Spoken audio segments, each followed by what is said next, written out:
Hi everyone, welcome to the webinar and workshop series conducted by TCS in lieu of the upcoming SCS exams happening in May 2026. My name is Nicholas and I'm the lead tutor and evaluator for SCS at TCS.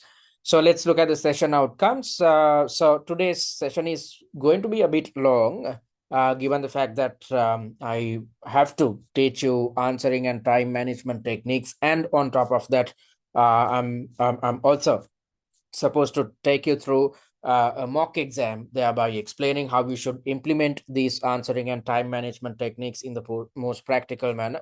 And most importantly, I'm going to address the needs of retakers as well, because I know for a fact that some of you who are attending this session unfortunately ended up failing in the previous sitting.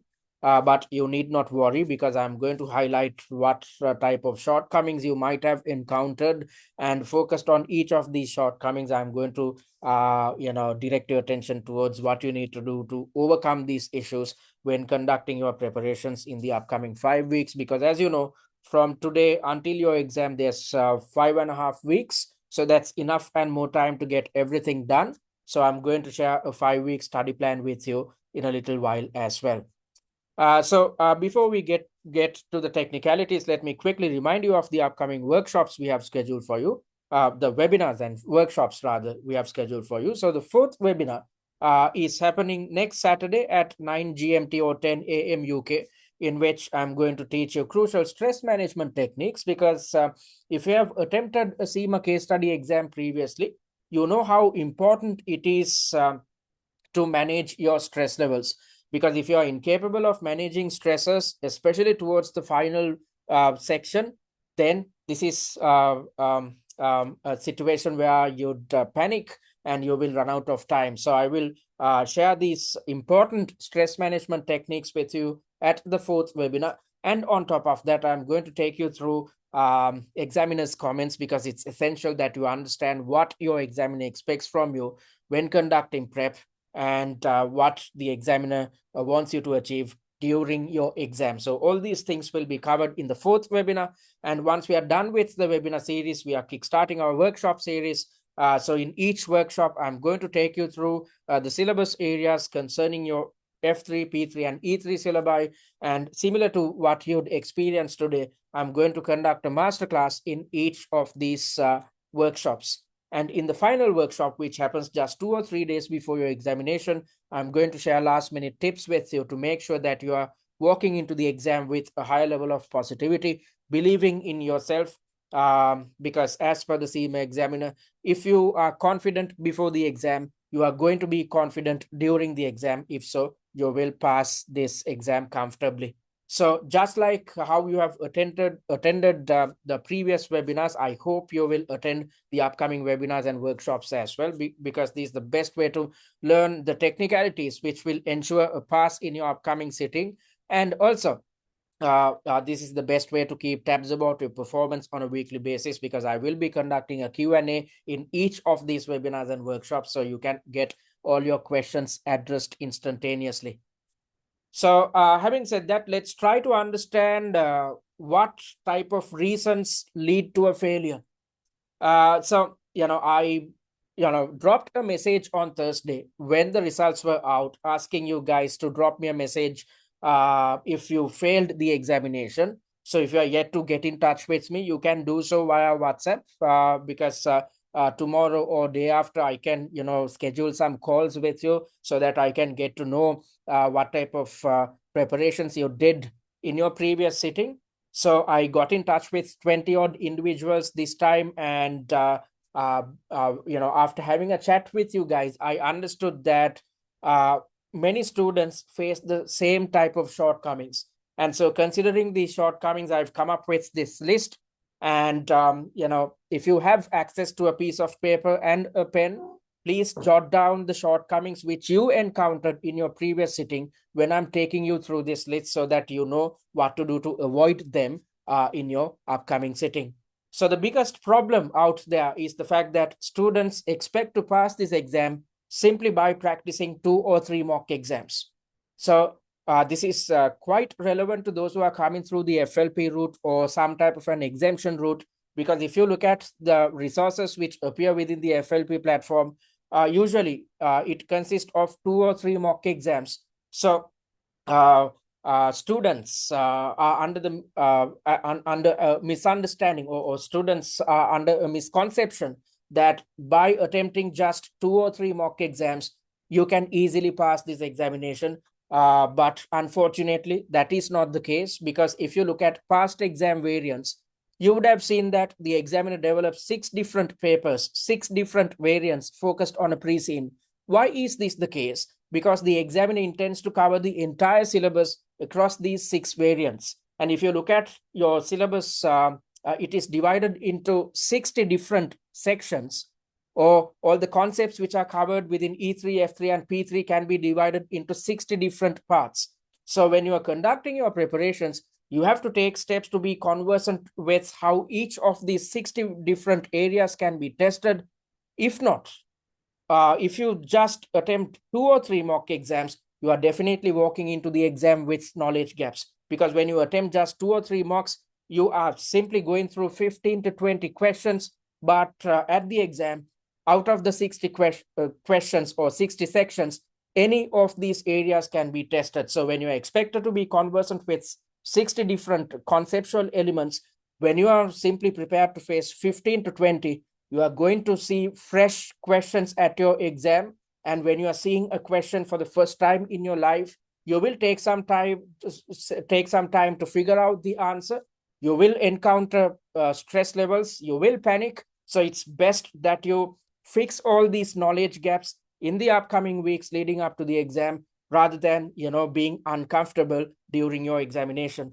So that is why we developed 7 mock exams with the intention of covering 66 syllabus areas in total, because I said that 60 syllabus areas can be tested. So we've come up with 66, which includes various different angles concerning ethics related questions. So it's essential that you gain a clear understanding of how each of these syllabus areas can be tested. You have to conduct your prep based on covering these 60 areas. If so, you can walk into the exam without any knowledge gaps. So in terms of strategy evaluation and formulation, which falls under your E3 syllabus, objective setting, your ability to set critical success factors and key performance indicators which are aligned with the same critical success factors can be tested.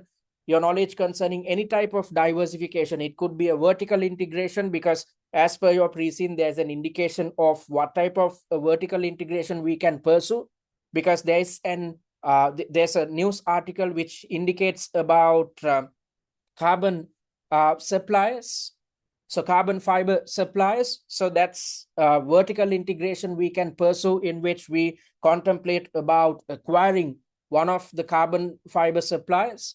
And also the another type of a diversification is when we are moving into a new market. And again, this is highlighted within your pre-scene in the final news article, in which there's a possibility for us to diversify into medical 3D printing. Okay, so both these angles can be tested at the exam, and also your knowledge concerning real options can be tested. This is a heavily tested area concerning real options, so you should know how to conduct your evaluations.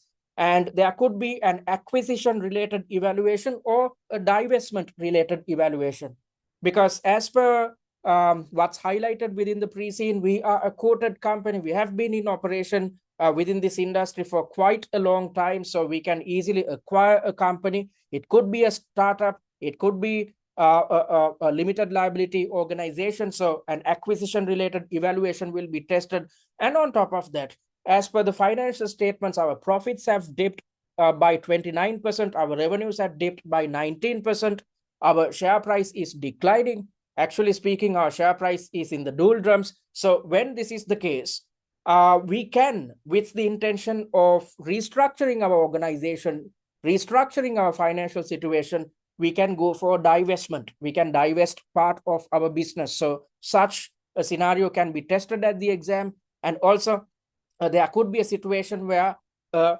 bigger, larger company acquires us. So, and acquisition bid or us becoming a subsidiary. This type of a scenario can be tested. And also your knowledge concerning organic versus inorganic growth might be tested, because when we are trying to do something new, let's assume we are trying to pursue a related diversification. So when pursuing this related diversification, we can go for inorganic growth, in which we try to acquire a company, an existing player, or we can opt for organic growth, in which we take steps to build or move into or pursue the related diversification on our own, utilizing our own capabilities. So there are pros and cons tied to both these decision elements. So these knowledge areas will be tested at the exam, and definitely your knowledge concerning digital strategy will be tested, given the fact that we are dealing with a 3D printing company. So we are aligned with digital systems. So your knowledge concerning digital strategy development will be tested. And also alternatives to strategy formulation methods, because if you look at the E3 syllabus, it is primarily based on the rational planning model. Various different components of the rational planning model is contained within the E3 syllabus, and an alternative is to opt for an emergent approach to strategy formulation. So this can be tested at your exam, and you should know how to deal with disclosure legislation, especially given the fact that as per our risk report, we are exposed to environmental risks and changes in regulations. And also you should know how to deal with shareholder concerns, given the fact that we are a quoted company. Our prime objective should be to increase shareholder wealth, increase or satisfy our shareholders. So you should know how to deal with shareholder concerns. Then you should also know how to deal with a share price drop, because as I mentioned earlier, our share price is extremely low and our beta is 2.3, which indicates the fact that our share price is extremely volatile, especially if we are exposed to bad news. It will impact our share price in an extremely adverse manner. So you should know how to deal with, how to tackle such situations to manage the share price even when faced with bad news. And also your knowledge concerning the use of various different tools, such as competitor analysis methodologies, scenario planning, the SAF framework, as well as the PESTLE can be tested at the examination. So all these things are covered within our mocks. And concerning corporate governance and ethics, everything which is covered within your E3 syllabus can be tested, because we, as you know, your company is quoted in the stock exchange. So as a quoted company, we have to uphold utmost levels of ethics as well as corporate governance best practices. So your knowledge concerning board accountability will be tested, how to deal with directors' remuneration, how to restructure the board, how to appoint an executive or non-executive director to our board, how to dismiss a director. All these angles can be tested. And also your knowledge concerning ethics and corporate governance in terms of chairman's or any other board members' actions. You should have the capability to evaluate chairman's or any other board members' actions concerning ethics and corporate governance principles. And ethics can be tested in various angles concerning how to conduct lobbying in the most ethical manner, how to conduct our marketing in an ethical manner without greenwashing, and also how to deal with green finance, how to utilize green finance in the most ethical manner. This is an add-on which came into play since May 2026 exams. So this will definitely be tested, ethics tied to utilizing green funding, and also how to deal with sustainability disclosures in an ethical manner, and how to deal with a ransomware attack in an ethical manner, and also how to deal with reverse engineering if we try to copy one of our competitors by opting for reverse engineering. You should have the capability to evaluate how it might go against certain ethics principles as per the COPPI framework or the CIMA code of ethics. And also your knowledge concerning board responsibilities will be tested. You should know how to manage system incompatibilities, especially if we try to acquire another company, because after acquiring another company, we have to combine our own legacy systems against the acquired company's systems. This will expose us to system incompatibilities. So you should know how to deal with them, and also how to manage the internal business environment, especially when we are trying to do something new, because our business ecosystem might change. You should know how to manage these changes to our business ecosystem, and also your knowledge concerning change management strategies, because when we are trying to do something new, our employees or any other type of stakeholders might resist it. So you should know how what to do to overcome resistance to change and manage change therefore effectively, and also how to manage stakeholders. So your knowledge concerning the Mendelow's matrix will be tested, how to conduct disciplinary action, as well as how to appoint a risk manager. You should have the capability to explain the rationale behind such an appointment, and also highlight what type of responsibilities a risk manager should carry out. And also you should know what to look at when it comes to appointing a board committee, especially concerning a board committee such as sustainability. All right, so all these things are covered in your E3 syllabus. And looking at your F3 syllabus, definitely your knowledge concerning financing options concerning debt versus equity will be tested. So in today's session, I'm going to conduct a masterclass focusing your attention towards this element, because this is a heavily tested area concerning the F3 syllabus. And also concerning the add-ons to the syllabus, your knowledge concerning green financing options will be tested, such as green securities, green bonds, and whatnot. So you have to have a good idea of what these green funding options are. And also you should know how to demonstrate creditworthiness to lenders, especially if you are seeking loan funding from an international bank. And also how to handle a rights issue when opting for equity funding. When opting for debt funding, you should stick within the debt covenants. So how to manage affairs if additional debt is supposed to breach debt covenants, and how to value various different companies, because as I mentioned earlier, we can opt for inorganic growth if we want to grow ourselves. So for instance, when we are pursuing some type of a diversification, we can acquire a company. So before we acquire a company, we are supposed to value it. So various different valuation options, which is contained within your F3 syllabus, will be tested at the exam. And also you should know how to deal with an additional dividend payment, how it impacts our cash flows and how it impacts our shareholder interests. All these things will be tested. And how to deal with a dividend cancellation, especially given the fact that our revenues had dipped by 19% across the 2 years. Our profits have dipped by 29%. So in such an environment, if we expose further dips in profitability, then if we are exposed to further dips in profitability, then we might have to call off a dividend in the future. So you should know how to do it without hurting shareholder interests, and also how to deal with a share buyback or a share repurchase agreement. And also your knowledge concerning interest rate parity, purchasing power parity, and the international Fisher effect can be tested, especially given the fact that there's a mention within the risk report about our exposure to economic risk. Because we are trading in a global manner. We have 3 different factories which are located internationally, and we are selling to a global clientele. Therefore, we are exposed to changes in interest and inflation rates. So IRP, PPP, and IFE will be tested at the exam. And also you should know how to deal with non-financial reporting. Therefore, your knowledge concerning integrated reporting or the 6 capitals framework will be tested.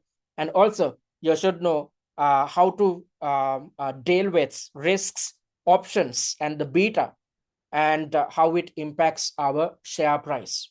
Okay, so that's everything to do with F3. And directing your attention towards your P3 syllabus, it is primarily focused on risk identification and mitigation. So as per the current pre-scene, we have identified 5 different risks within the risk register. So definitely your knowledge concerning how we can improve our mitigation strategies will be tested at the exam. So these 5 main risks are highlighted within our mock exams. And in addition to them, additional risks which we are exposed to, which are not contained within the existing risk report, can always be tested at the exam. So your knowledge concerning how to identify and manage cybersecurity and data privacy risks, foreign exchange risk, product safety or recall risk, social engineering, as well as reputational risks will be tested. So concerning any of these risks, you should know how you should update the risk register.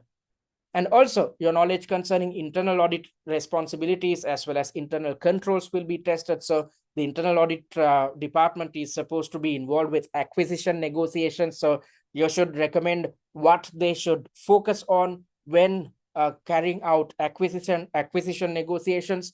And also you should know what the internal audit department should look at when conducting internal audits, as well as conducting compliance tests to ensure that our employees are adhering to the controls which we have imposed.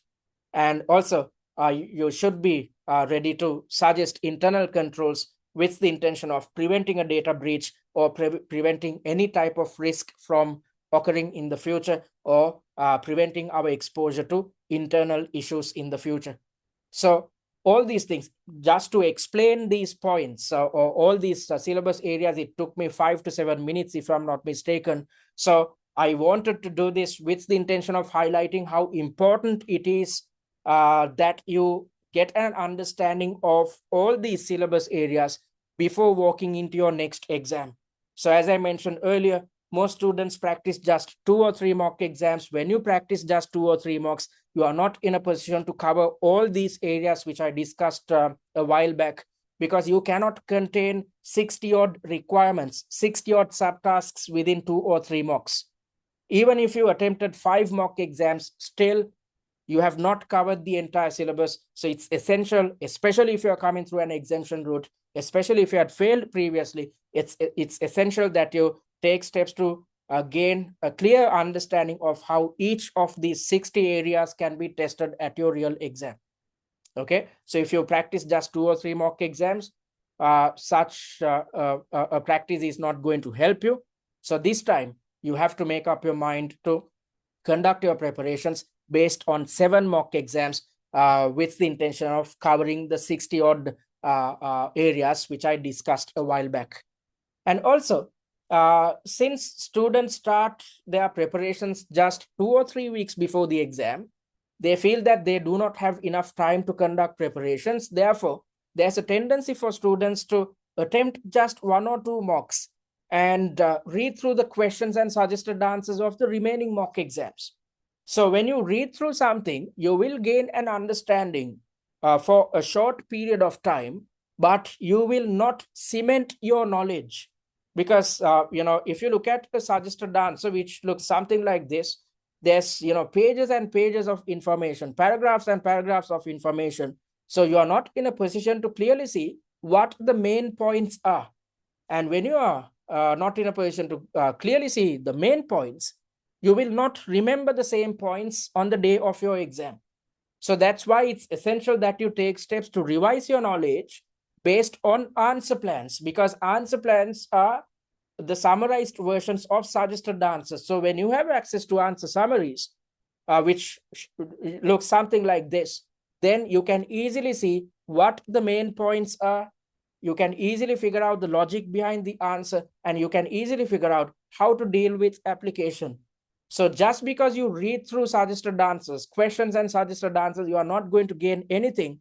Once you have read through a suggested answer, you will feel that, okay, I've understood everything. So this is going to be a piece of cake, but that is not the reality when it comes to your real exam. Because at the real exam, you are supposed to operate in a time-pressured environment. So when you are under stress, you cannot remember what you have simply read. Instead, you have to take steps to solidify your understanding. So that is why you need to master each mock exam by adhering to a 3-step approach. Okay, so these are the 3 steps which you need to adhere to with the intention of mastering each mock exam. So step number 1 is to practice each mock under exam conditions. The objective is not to learn anything. The objective is not to gain knowledge, but to simply practice your answering and time management techniques under exam conditions. So in a little while, I'm going to teach you answering and time management techniques. And in the 4th webinar, which is happening next Saturday, I'm going to explain, stress management techniques as well. So you need to practice these three techniques whenever you are attempting a mock under exam conditions in order to manage your answers properly, manage your time properly, and your stress levels on the day of your exam.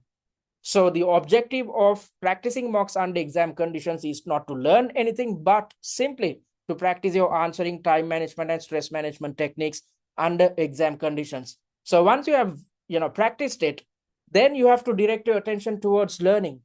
Especially if you are coming through an exemption route, it's essential that you learn application skills, because if you look at FLP resources, there are hordes of resources which are intended to teach you theory, but there's nothing which is intended to teach you application. So that is where our master classes come into play, because the intention of us developing master classes is to explain the logic behind each answer, and at the same time teach the theoretical concept covered within each section, and also to teach you application. So you can learn theory and application by simply watching these master classes, and these master classes are totally aligned with the mocks which we have developed. So when you practice a mock exam and then take steps to watch the master classes, you will realize, okay, you will always remember that, okay, this is how I developed the answer, this is what I included within my answer, but this is how I should have structured my answer. You will come into that realization. And the third and the most important step is to revise your knowledge by redeveloping answer plans on your own. Just watching the master classes won't help, because as I mentioned earlier, it is akin to you simply reading through the suggested answers. Just because you read something, just because you watch a video, you won't get a sound understanding of how you should structure your answers or what type of points you need to contain within each section. That is why you need to conduct revision, taking steps to redevelop answer plans on your own. So this is the most important point. This is a point which, this is the step which most students end up forgetting about. But revision is crucial, because you have to test for yourself whether you are able to structure answers which are akin to the answer plans which we share with you. If you are confident about the fact that you are capable of approaching each subtask in a successful manner, if you are capable of replicating TCS's answer plans on your own, then you can rest assured that you are going to be totally fine on the day of your exam. Okay, so you need to stick to this three-step approach with the intention of mastering each mock exam. Just because you read through questions and suggested answers, you are not going to achieve anything. If you are a repeater, you know what I'm talking about, because most repeaters out there, out of the 20 individuals I called in the previous 2 days, 19 of you simply read through the questions and suggested answers, attempted just 1 or 2 mocks, and read the questions and suggested answers. So that is not going to help you. Instead, you need to stick to the 3-step process, which I explained a while back. And also, most students are clueless of an appropriate answering technique. And when you are clueless of an answering technique, you end up wasting time unnecessarily. So that is what will be taught in today's webinar, because you need to manage your time appropriately. And most importantly, in each section, you need to dedicate some time towards planning. Because as I've mentioned in the previous webinars, the examiner is trying to replicate a real-life corporate environment. So if you receive a complex email which carries a lot of information, you will spend some time to structure your response, think or plan out your response with the intention of covering all the information and coming up with the best type of a response. Okay, so that's the same mentality you should possess when conducting your prep focused on the exam, because during the exam, the examiner specifically tells us that we are supposed to dedicate some time to plan the answer or to structure the answer. So that's why you need to first things first learn an answering technique. Just because you learn the answering technique, you are not going to master it. That's why I want you guys to keep repeating or keep practicing this answering and time management techniques over and over whenever you are attempting a mock exam. So if you were clueless of an answering technique, definitely you would have run out of time. That's why you need to learn the answering and time management techniques, which I'm going to teach you in a little while. and then take steps to implement or practice this technique whenever you are practicing mock exams. And also, not practicing mocks under simulated exam conditions is a problem because at the exam you are supposed to sit in one place across 3 hours and attempt 3 sections one after the other, and there aren't any breaks between sections. But when it comes to attempting mocks, students have a tendency to attempt the first section of a mock exam today, the second section tomorrow, and the third section day after tomorrow. But at the exam, you do not have that luxury to take breaks between sections. So it's essential that you practice under exam conditions. If not, you are going to crumble under pressure. You know what I'm talking about, especially if you are a repeater, because you'd be somewhat okay in the first 2 sections. But in the third section, this is where fatigue sets in. And with fatigue, you will experience extreme levels of stress. Extreme levels of stress leads to brain freeze. And when you are exposed to brain freeze, you cannot think properly. You will get extremely emotional and you will give up the fight halfway through. And if you give up the fight, you'd have to repeat the exam once more. So the problem is the fact that you are not accustomed to exam conditions. So that is why it's essential that you practice each mock under simulated exam conditions. So us at TCS, we have developed an exam platform, which is the exact replica of the Pearson VUE system on which you attempt your real examination. In a little while, I'm going to explain how the Pearson system works. So then when you have the opportunity of attempting each mock under a real exam type exam platform, then you will encounter stresses. You will, run out of time. You will struggle with your answering technique. It's best to, face all these, issues and anxieties when conducting your preparations rather than facing these problems for the first time at your real exam. And also, another reason as to why students fail is the fact that most students lack theory knowledge and there are issues with application.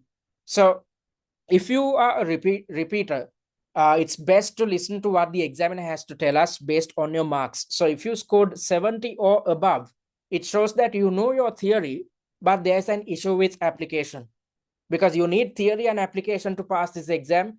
Just because you know your theory, you cannot pass unless and otherwise you figure out application. And if you scored less than 70, it indicates the fact that you have both knowledge gaps and issues with application. And when dealing with exemption route students or FLP students, I've encountered the fact that most students have knowledge gaps and significant application issues. So in order to overcome these issues, you need to first things first, learn all 60 concepts and at the same time, figure out application. And the only way to figure out application is to learn theory based on the mock exams themselves. Then you will realize how each conceptual area is tested and how you should deal with application. So that is why we have developed masterclasses. That is why we are sharing answer plans with you. When you have access to these masterclasses, you need not worry about learning theory as well as application, because both these elements are covered within each of our masterclasses, which are totally aligned with the mocks which we have shared with you. So in a little while, I'm going to conduct a masterclass directing your attention towards funding options. Then you'd realize how we conduct our masterclasses and what type of information is contained within them. So if you have knowledge gaps and issues with application, you need to improve this knowledge. Simply watch our masterclasses. And most students focus on theory too much because students tend to read through study texts over and over and go through FLP resources, watch theory-based videos, reading material over and over. But this is not going to help you, because at the exam, your knowledge is tested in a practical manner. For instance, let's assume there's a question which is intended to test your understanding about the Mendelow's matrix. The examiner is never going to say, utilize the Mendelow's matrix and conduct an evaluation. Instead, the examiner will say, come up with strategies to manage stakeholders. So when you see this type of requirement, it is up to you to figure out, okay, when I'm supposed to manage stakeholders, I'm supposed to utilize the Mendelow's matrix. And after realizing it, if you try to explain the Mendelow's matrix, you are not going to get any marks, because your superior, who is the CFO, is not really interested to learn about the Mendelow's matrix. Instead, your job is to apply the Mendelow's matrix in a practical manner, considering the information which you have access to via each unseen or via each scenario. So if you focus on theory too much and forget about application, then you'd have to repeat this exam, because this is an application heavy exam. If you have done your OCS and MCS exams, you know what I'm talking about. OCS was theory heavy. At MCS, the weightage is 50-50 in terms of testing your theory knowledge and application. And at this stage, theory knowledge, you should possess the theory knowledge, but 80% of the questions are supposed to test your application skills. So just because you learn theory, just because you master theory, you are not in a position to pass unless and otherwise you figure out application. Okay, so don't focus on theory too much. If you do so, you are going to waste a lot of your time. And also, most students rely on past exam variants or past papers. Especially at this stage, there's absolutely no point of referring to past exam variants, because the questions which appear within past exam variants are based on a totally different pre-scene. Simply put, look at the risk report. So compare the risk report of Cumulator, which was the previous case study, against Kwirtmak. So when you compare these two risk reports, you will see that the risk exposure is totally different. Therefore, the risk identification and mitigation type of questions which can be thrown at you will be worlds apart. So there's absolutely no point of you referring to a past exam variant, because then you will struggle to understand the logic behind each answer, because concerning each conceptual element, how it can be tested is dependent on what appears within your pre-scene. The same could be said about the beta value. So this time's beta is extremely high, but last time's beta was low. So the logic behind each answer concerning the beta is relevant to the pre-scene at hand. So there's absolutely no point of wasting time to go through past exam variants, because if you are to really understand a past exam variant in a foolproof manner, then you need to have a sound understanding of a previous pre-scene. So who has time to master a previous pre-scene when you do not have time to master your own pre-scene and resources which are built on your own pre-scene? So don't waste time. You simply have 5 weeks at your disposal. So don't rely on past exam variants. Instead, you have to conduct your preparations based on mock exams which are pre-scene specific.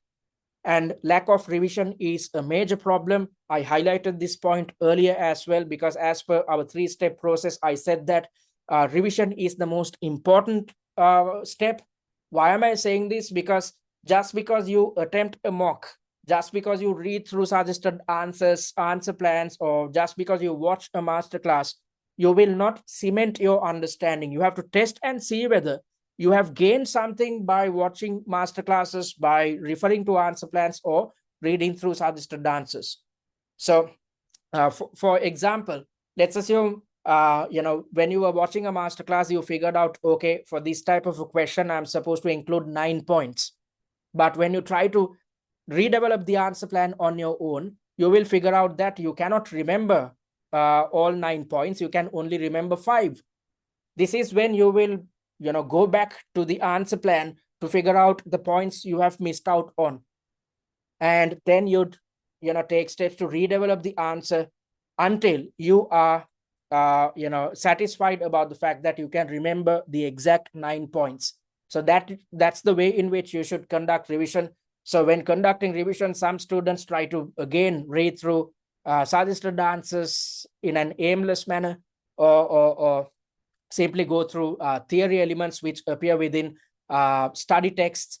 These are totally unnecessary. This type of work is not going to add any value. Instead, you have to revise solely with the intention of improving your answering technique. So when it comes to revision, the only activity which you should do is to redevelop answer plans, because that's what is tested at the exam. Your answering technique is tested.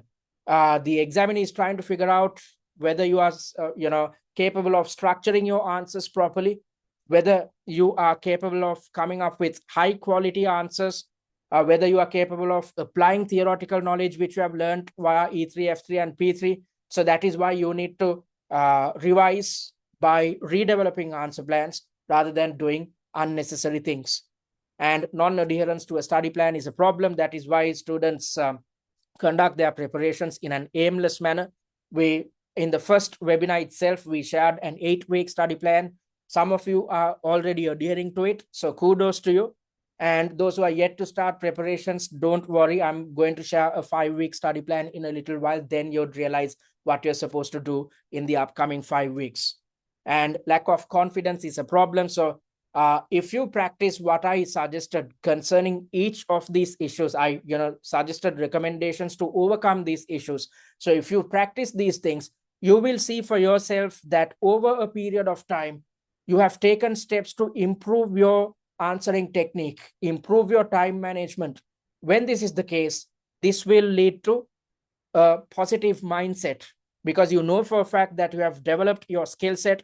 This leads to confidence. And as I mentioned earlier, at the very beginning of the session, I said that if you are confident before the exam, you are going to be confident on the day of the exam. And when you are confident, you will come up with high quality answers because you do not have time to doubt yourself during your exam. Because if you doubt yourself, then it will reflect on the quality of your answers.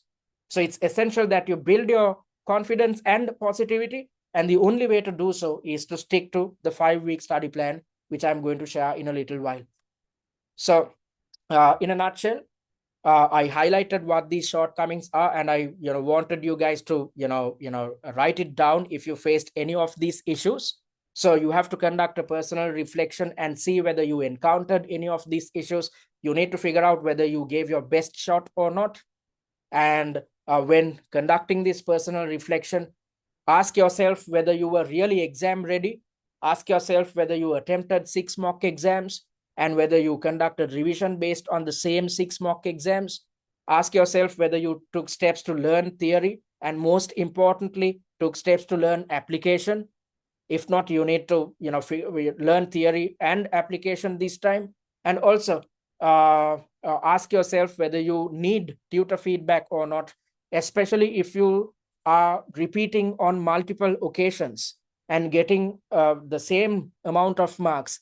I think it's best that you really understand what your shortcomings are. That is why you need to opt for tutor feedback this time, because if not, you will not understand what your shortcomings are, and then you'd keep repeating the same mistakes over and over. That is why you are getting the same type of marks in each sitting. So this time, the action plan should be to work smarter than the previous attempt. I'm not asking you guys to work harder.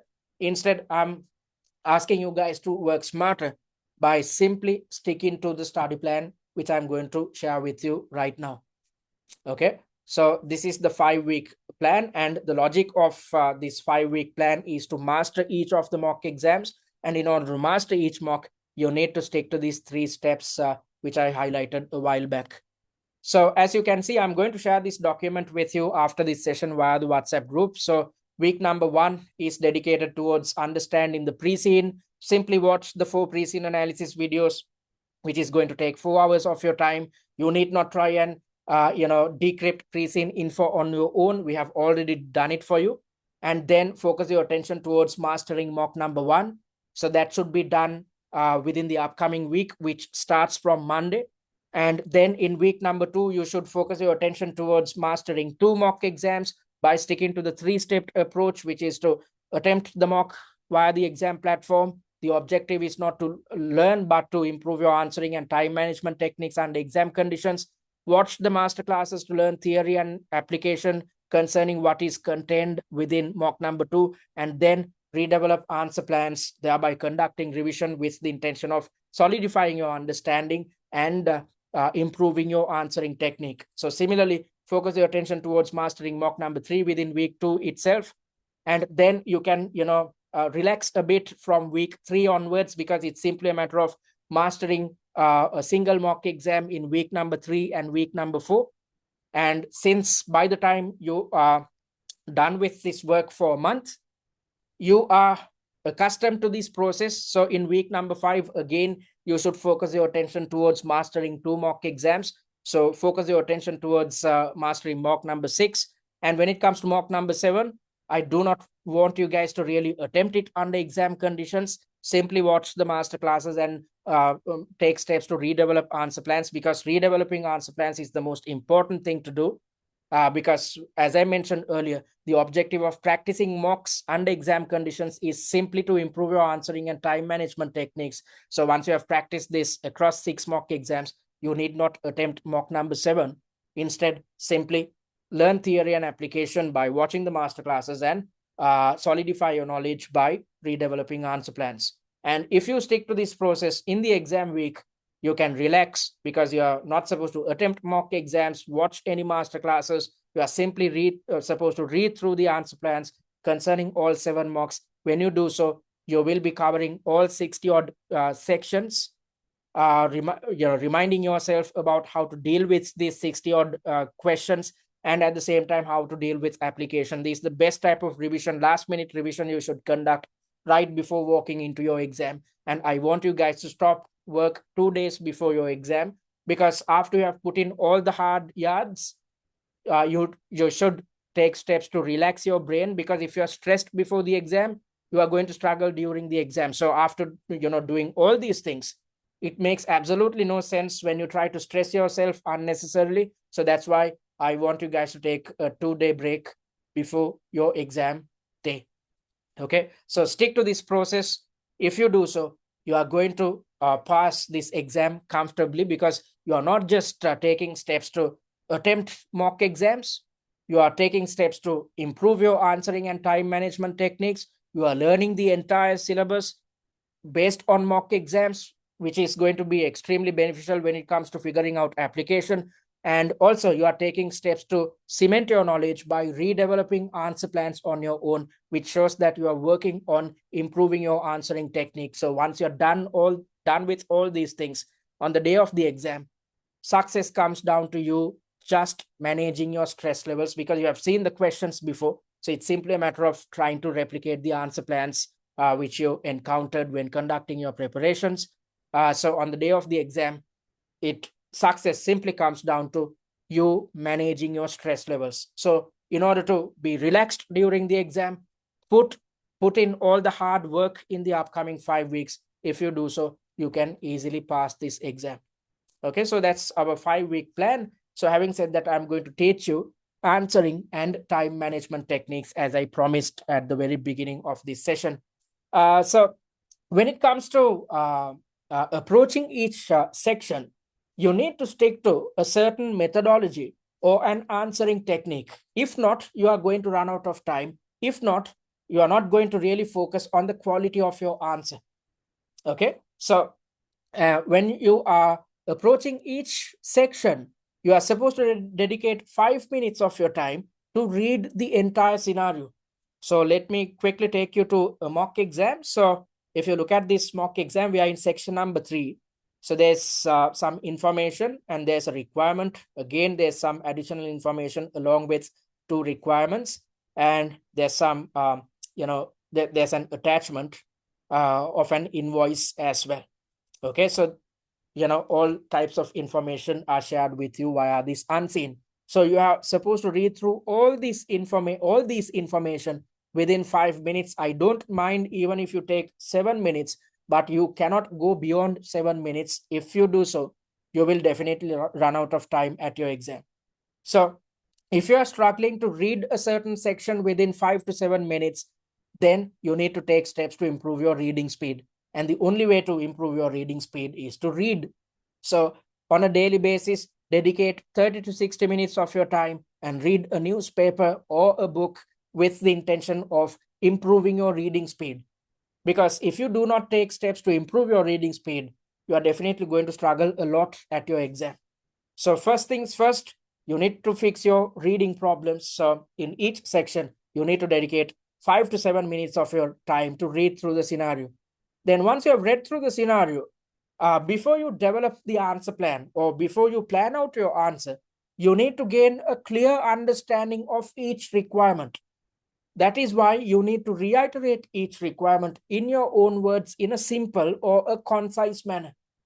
What am I talking about? So if you look at a typical question or a section, In this section, there are 3 subtasks which are denoted in bullet points, and you can clearly see the requirement. You are supposed to, as per the first bullet point, you are supposed to recommend with reasons how Kwirtmak should finance the initial cloud platform setup and integration cost of $50 million and the annual managed service fee of $1 million. So this is quite lengthy. So when you have access to a lengthy requirement, it takes a bit of time for you to get to the root of what this requirement is. So in order to gain clarity, in order to gain a deep understanding of what you are expected to cover within your answer, you are supposed to simplify this requirement before you plan out your answer. So this is, that's exactly what you can see in here. So we are in task number 3. I've simplified this requirement, which goes on for 2 lines, to something like how to finance cloud investments. So I've simplified it so that I'm in a position to gain a clear understanding of what this requirement is. So the requirement reads as recommend with reasons how Kwirtmak should finance the initial cloud platform setup and integration cost of $50 million in C$ terms and annual managed service fee of $1 million. I've simplified it as how to finance the cloud investment. Let's look at the second requirement. Recommend with reasons how we should deal with the breach of our debt covenants if we borrow $50 million. Borrowing $50 million, how to deal with breach of debt covenants. So I've simplified it. And then recommend with reasons the approach that we should take to manage the currency risks associated with the annual managed service fee in future years, how to manage currency risks. Okay, so you are supposed to simplify each requirement with the prime objective of gaining clarity, gaining a clear understanding of what you are supposed to achieve when developing your answers. And the secondary objective of simplifying each requirement is to make sure that you have access to a shorter version or a simplified version of the requirement, which is going to be extremely beneficial when it comes to planning your answer. Why am I saying this? Let's assume you are halfway through developing your answer plan and you want to check whether you are headed in the correct direction. You want to check whether your answer is fully aligned with the requirement or not.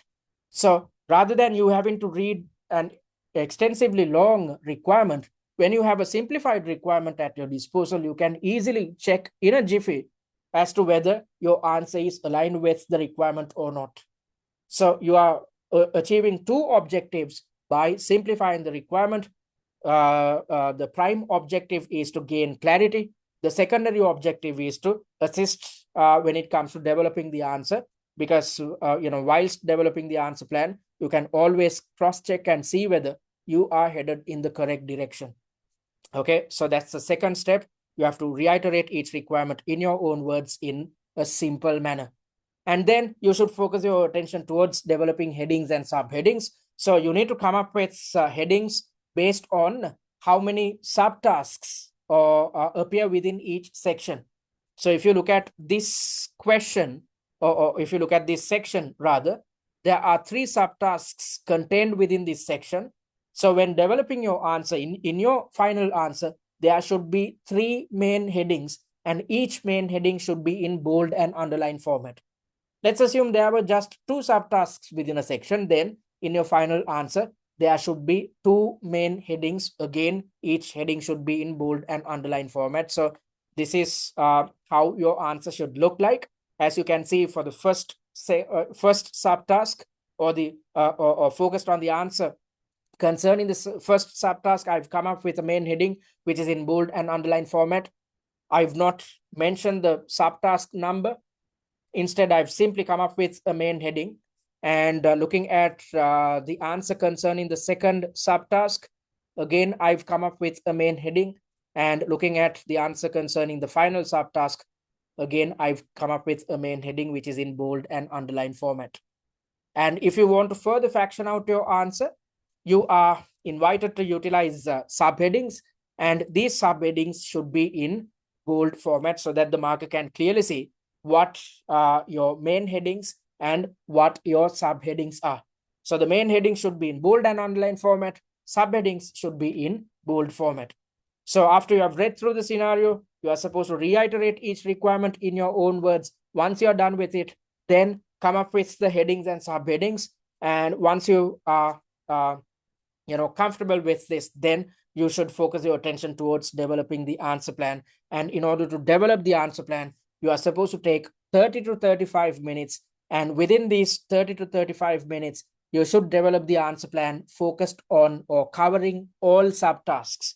So if there are just 2 subtasks within a section, you should have the capability of developing the answer plan covering both subtasks within 30 to 35 minutes. And if there are 3 subtasks, then again, you should have the capability to develop the answer plan covering all 3 subtasks within just 30 to 35 minutes. Although I'm asking you guys to develop the answer plan within just 30 minutes concerning the entire section, you are going to take 40 to 50 minutes when you try to implement this for the first time. So that's why I said that just learning this answering and time management technique is not going to help you. Instead, you need to take steps to practice this technique. If not, you are not going to be in a position to master it and get it right on the day of your exam. Because as I mentioned earlier, when you try this for the first time, I'm asking you guys to develop the answer plan within just 30 minutes, but you will take 50 minutes. But with practice, by the time you are attempting mock number 4, you will realize that, okay, I have the capability of planning my answer within just 30 to 35 minutes, which shows that you have built your answering technique. So in order to build your answering technique, you need to take steps to practice this technique whenever you are attempting a mock. So you are supposed to develop the answer plan within 30 to 35 minutes, covering the entire section. And before you structure your answer, you need to determine how many points you need to include under each subtask. So you will see a weightage highlighted under each subtask. So for subtask A, the weightage is 50. For subtask B, the weightage is 30. And for C, it's just 20. So these weightages give us an indication of mark allocations. So as you know, each section is dedicated 50 marks in total. So 50% of 50 marks come up to 25 in total. 30% of 50 marks come up to 15 marks in total. And 20% of 50 marks come up to 10 marks in total. So now, based on the weightages, you have determined how many marks are dedicated for each and every subtask. After understanding the mark allocations, then you need to figure out how many points you need to include, how many answer points you need to include in order to score 25, 15, and 10 marks. So this is easy because as per the CIMA examiner, if you are to score really well, if you are to develop high quality answers, you need to come up with answers or answer points which carry 2 or 3 marks. So divide 25 by 3, again divide 25 by 2, then you will realize how many points you should include concerning your answer focused on subtask A. So when you divide 25 by 3, you get an answer which is 8.3 or something, so you can round it up to 9. And again, when you divide 25 by 2, assuming that each valid point will carry 2 marks, then you will get an answer which is 12. So if you include 9 to 12 valid points focused on subtask A, you are going to get full marks. So the logic behind this is the fact that each valid point will carry 2 or 3 marks. So your objective is to score 2 or 3 points per main task which you include within your answer. So that is why you are supposed to determine mark allocations based on the weightages and then divide these mark allocations by 3 and again divide it by 2. Then you will figure out how many points you should include in each subtask. So for subtask A, you need to include 9 to 12 valid points. And looking at the second subtask, based on the weightage provided, 15 marks are dedicated. So divide 15 by 3, you get an answer which is 5. Again, divide 15 by 2, you get something like 7.5. So if you come up with 5 to 8 or 5 to 7 valid points, you are going to get full marks. And similarly, based on a 20% weightage, 10 marks are dedicated for the third subtask. So divide 10 by 3, you get an answer which can be rounded up to 3. And then divide 10 by 2, you get an answer which is 5. So if you include 3 to 5 valid points, you are going to get full marks. So now you have understood, based on the weightages, you have determined how many points you should include under each subtask, which ensures that you are developing an answer which is totally aligned with mark allocations. Therefore, you are not going to develop an answer which is too short or too long. Because when I mark students' papers, what I've encountered is the fact that students spend a lot of time on the first subtask because you keep writing and writing because you have enough and more time at your disposal. But when you look at, once you're done with section number 1, when you look at the timer on the exam platform, this is when you'd panic. So that's why in most occasions, looking at the final 2 subtasks or the final subtask, students end up coming up with half-hearted answers or answers which are incomplete. When this is the case, it clearly shows to the examiner that you have not done your practice appropriately. You have not practiced under exam conditions. That is why you ran out of time. So when you run out of time, you are not deserving to become a management accountant. Because in this exam, not just your answering and time management techniques are tested, your stress management techniques are tested as well. So if you run out of time, it shows that you have not practiced under exam conditions. You are not capable of managing stressful situations. If so, you will have to repeat the exam. So that's why it's essential that you practice this technique whenever you are attempting a mock exam, because you are not going to get it right when you do it for the first time, but with practice, you will master this technique. Okay, so that's how we are supposed to determine how many points you need to include under each subtask, and then you can proceed towards developing the answer plan. And when developing the answer plan, do it on the answer screen itself. Do not use the scratch pad. I'm going to explain as to why you are not supposed to utilize the scratch pad in a little while when I'm taking you through the exam platform. Okay, so you need to develop something like this when it comes to developing an answer plan. And once you have developed the answer plan, your final step is to finalize your answer in paragraph form, therefore taking steps to expand your answer plan. So in order to achieve this, you are supposed to dedicate 20 to 25 minutes of your time in each section. So what you're supposed to do is, once you have developed an answer plan which looks something like this, you are supposed to expand it in paragraph form, thereby developing a paragraph per main point. So for instance, in your answer plan, let's assume you intended to include 9 main points. Then in your final answer, there should be 9 different paragraphs. Don't write the entire answer within one single paragraph, because when you try to do so, you are not actually helping the marker. Although you are taking 3 hours to attempt your exam, the marker takes just 10 to 13 minutes to mark a single paper. And a marker typically marks hordes of questions in a single day, because a marker works for 8 hours. Let's assume your answer script is the last one the marker is correcting. And when this is the case, the marker is under a lot of stress due to fatigue.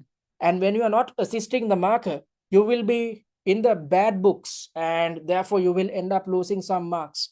So it's better to assist the marker, because when you stick to the methodology which I'm highlighting right now, you are listening to what the CIMA examiner has to tell us. And when you do so, the marker can easily count and see how many points you have included in the answer, and then determine out of these points which are accurate and which are inaccurate. So when you help the marker will definitely help you in return, because let's assume you have scored 78, you just need 2 marks to pass. So the marker will feel sympathetic towards you, and will give you the 2 additional marks. So it's best to be in the good books of the marker. So that's why when it comes to expanding the answer plan, expand each valid point in a paragraph, thereby developing a paragraph per answer point. Don't write the entire answer within one single paragraph. Okay, and when it comes to expanding the answer plan, it's simply a matter of connecting all these points, utilizing filler words, and developing a finalized answer. So when it comes to typing, you need not dedicate a lot of time, because you have already thought out your answer. Simply, it's a matter of connecting all these points, sub bullet points together and forming a paragraph. Okay, so that's what you need to do when it comes to nailing your answering and time management techniques. So you have to stick to these 5 steps, practice these 5 steps whenever you are attempting a mock exam. If so, you are in a position to implement these 5 steps successfully on the day of your exam. And as I mentioned earlier, headings should be in bold and underline format, subheadings should be in bold format, and the expected typing speed is 20 words per minute. And if you're falling short, if you're struggling with your typing speed, then again, just like what I said in terms of practicing your reading, the only way to practice your typing is to type something.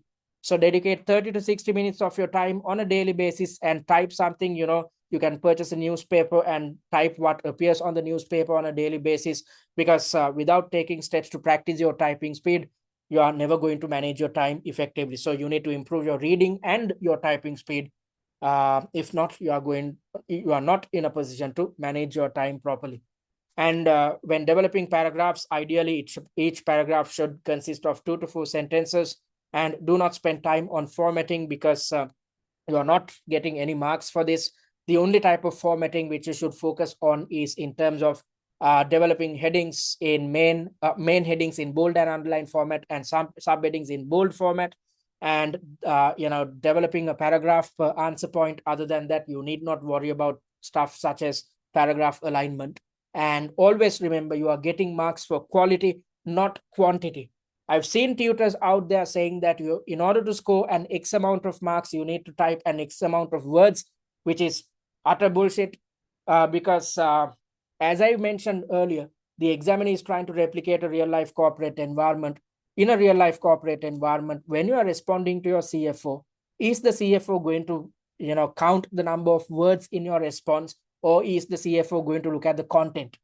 Definitely, your boss is going to look at the content. So there's absolutely no point of you thinking in terms of typing an X amount of words, because you can type bullshit as much as possible, but you will only gain marks if you focus on achieving quality. So that is why you need to master this answering technique. And when conducting revision, the sole objective is to further refine or improve your answering technique. So that is why answer plans and taking steps to redevelop answer plans is crucial to pass this exam, because you are getting marks based on quality, not based on quantity. Okay, so that's the answering technique. And let me, before I explain how to implement these techniques in a practical manner, let me take you through the exam platform and explain how this exam platform works. So as I mentioned earlier, we have replicated or we have developed the exact replica of the Pearson VUE system on which you attempt your real exam. So you have the opportunity of attempting each mock exam under exam conditions via our exam platform. So once you start a mock, you will see this type of a page. And once you click on begin, you will be directed to the first section of the mock exam. And this is how the Pearson platform works at your exam as well. So you will see a timer which runs down from 60 minutes. And you will also see the section number. We are in section number 1. So out of 3 sections, we are in the first section. And you will see 4 different buttons: a calculator button, a scratch pad, a reference material button, and a pre-seen button. So you cannot carry any stationery with you. So because of that, you cannot carry a calculator. So that's why you have access to a calculator within the exam platform itself. Once you click on it, a pop-up will appear. And you also have access to a scratch pad. So when it comes to developing the answer plan, do not utilize the scratch pad. Instead, whilst reading through the unseen or the scenario, if you want to jot something down, jot it down on the scratch pad. Unless and otherwise, do not ever use the scratch pad when it comes to planning your answer. And also you have access to a reference material button. Once you click on it, you will get access to the additional material or the reference material onto the right of your screen as a pop-up. So that's exactly what you can see here. Once you click on the reference material, it will appear within the same screen itself. And if you want to gain access to the pre-seen, again, when you click on the pre-seen button, the pre-seen document will appear as a pop-up on your screen itself. And then once you click on next, you will be directed to your answer screen. And when you are on the answer screen, the UI or the user interface is the same. You'd see the timer running down from 60 minutes. You see the section number, calculator, scratch pad, reference material, and pre-seen buttons. So I said that you are supposed to, before you finalize your answer, you are supposed to develop your answer, develop an answer structure in a concise manner. So you are supposed to develop the answer plan on the answer screen itself. Do not use the scratch pad. Why am I saying this? Because the scratch pad is a different pop-up. So when you have to shift between various different pop-ups, it's going to complicate affairs. I want you to get rid of any undue anxieties, because you are supposed to operate in a time pressured environment. When this is the case, when you have to go through various different pop-ups, it is going to complicate your life. So the easiest way to develop your answer is to develop the answer plan on the answer screen itself. Why is this beneficial? Because once you click on the reference material button, whilst you are developing the answer plan to the left of your screen, you have access to all the additional information onto the right of your screen. And also, you have access to the pre-seen document to the right of your screen. So whenever it is necessary, you can easily go through the pre-seen document by clicking on the pre-seen button whilst being on the answer screen. And also, you have access to the requirement or the unseen information within the same answer screen. So you have access to the reference material when you're on the answer screen. You have access to the pre-seen, as well as you have access to the unseen information. So you should not shift between screens. When you are developing the answer plan, you have the luxury of developing the answer plan in one single place, whilst having access to all the information, the unseen info, pre-seen info, as well as reference material info. This makes your life easy when it comes to structuring your answer, because when you are developing your answer plan, you are coming up with a summary. So your sentences are not too long. So you can develop the summary onto the left of your screen easily, whilst having access to all the information which appears to the right of your screen. So this is how you should develop the answer plan. So as you can see, whilst developing the answer plan, you can easily gain access to all the resources, the unseen, pre-seen, and reference material onto the right of your screen. And once you are done with, structuring your answer, you can close all these pop-ups and take steps to expand your answer plan in paragraph form. And once you click on submit answer, you will get this type of a pop-up which asks whether you are serious about moving to the next section. And if you press, and once you press yes, you will be directed to your second section. Okay, and let's assume your timer runs out. So you are dedicated 60 minutes. So your 60 minutes are up. Then you will be automatically you will see this pop-up, end section pop-up, which appears automatically after 60 minutes. And once you click on yes, you will be directed to section number 2. And when you are in section number 2, you can see the same UI, the timer, the 4 buttons, the unseen info. However, you cannot see a previous button, which indicates the fact that once you're done with section number 1, you cannot go back to section number 1. So that is why when it comes to managing your time, you should not try and manage 3 hours. Instead, you have to come up with a plan to manage 3 sections of 60 minutes each, because once you're done with a certain section, you cannot go back to the same section. So this is how the exam platform works. It's essential that you gain an understanding of how this works before you walk into the exam, because when you experience this type of a platform for the first time, you are going to struggle and you'd end up wasting a lot of time. So that's why it's essential that you practice each mock exam under exam conditions rather than typing your answers on a Word document. It's essential that you practice via this type of an exam platform. Okay, so that's how the exam platform works, and this is exactly what you'd experience when you utilize our resources. So having said that, before I conduct the masterclass, let me quickly tell you what we offer at TCS. So I'm on the SCS page. If you're yet to create a free user account, click on the start free trial button and create one. Once you have created a free account, you'd gain access to our student dashboard. So once you are in the student dashboard, click on my courses. In front of SCS free, you'd see an access content button. Click on it. And under the videos tab, you'd gain access to the recorded versions of the weekly webinars and workshops. We have also shared a masterclass with you so that you'd understand how to approach each question So in today's session, I'm going to conduct a masterclass as well. And also via the study material tab, you'd gain access to the pre-seen mind map, the answer plan of mock exam 1, and the syllabus coverage document. I took you through the syllabus coverage document a while back. This is extremely important when conducting your preparations. And also, you'd also gain access to the questions and suggested answers of mock exam 1.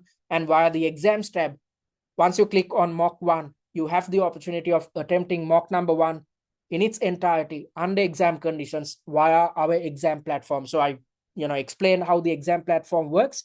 So you have the opportunity of attempting mock number 1 in its entirety via our exam platform, even under the free course. So utilize these free resources, and on top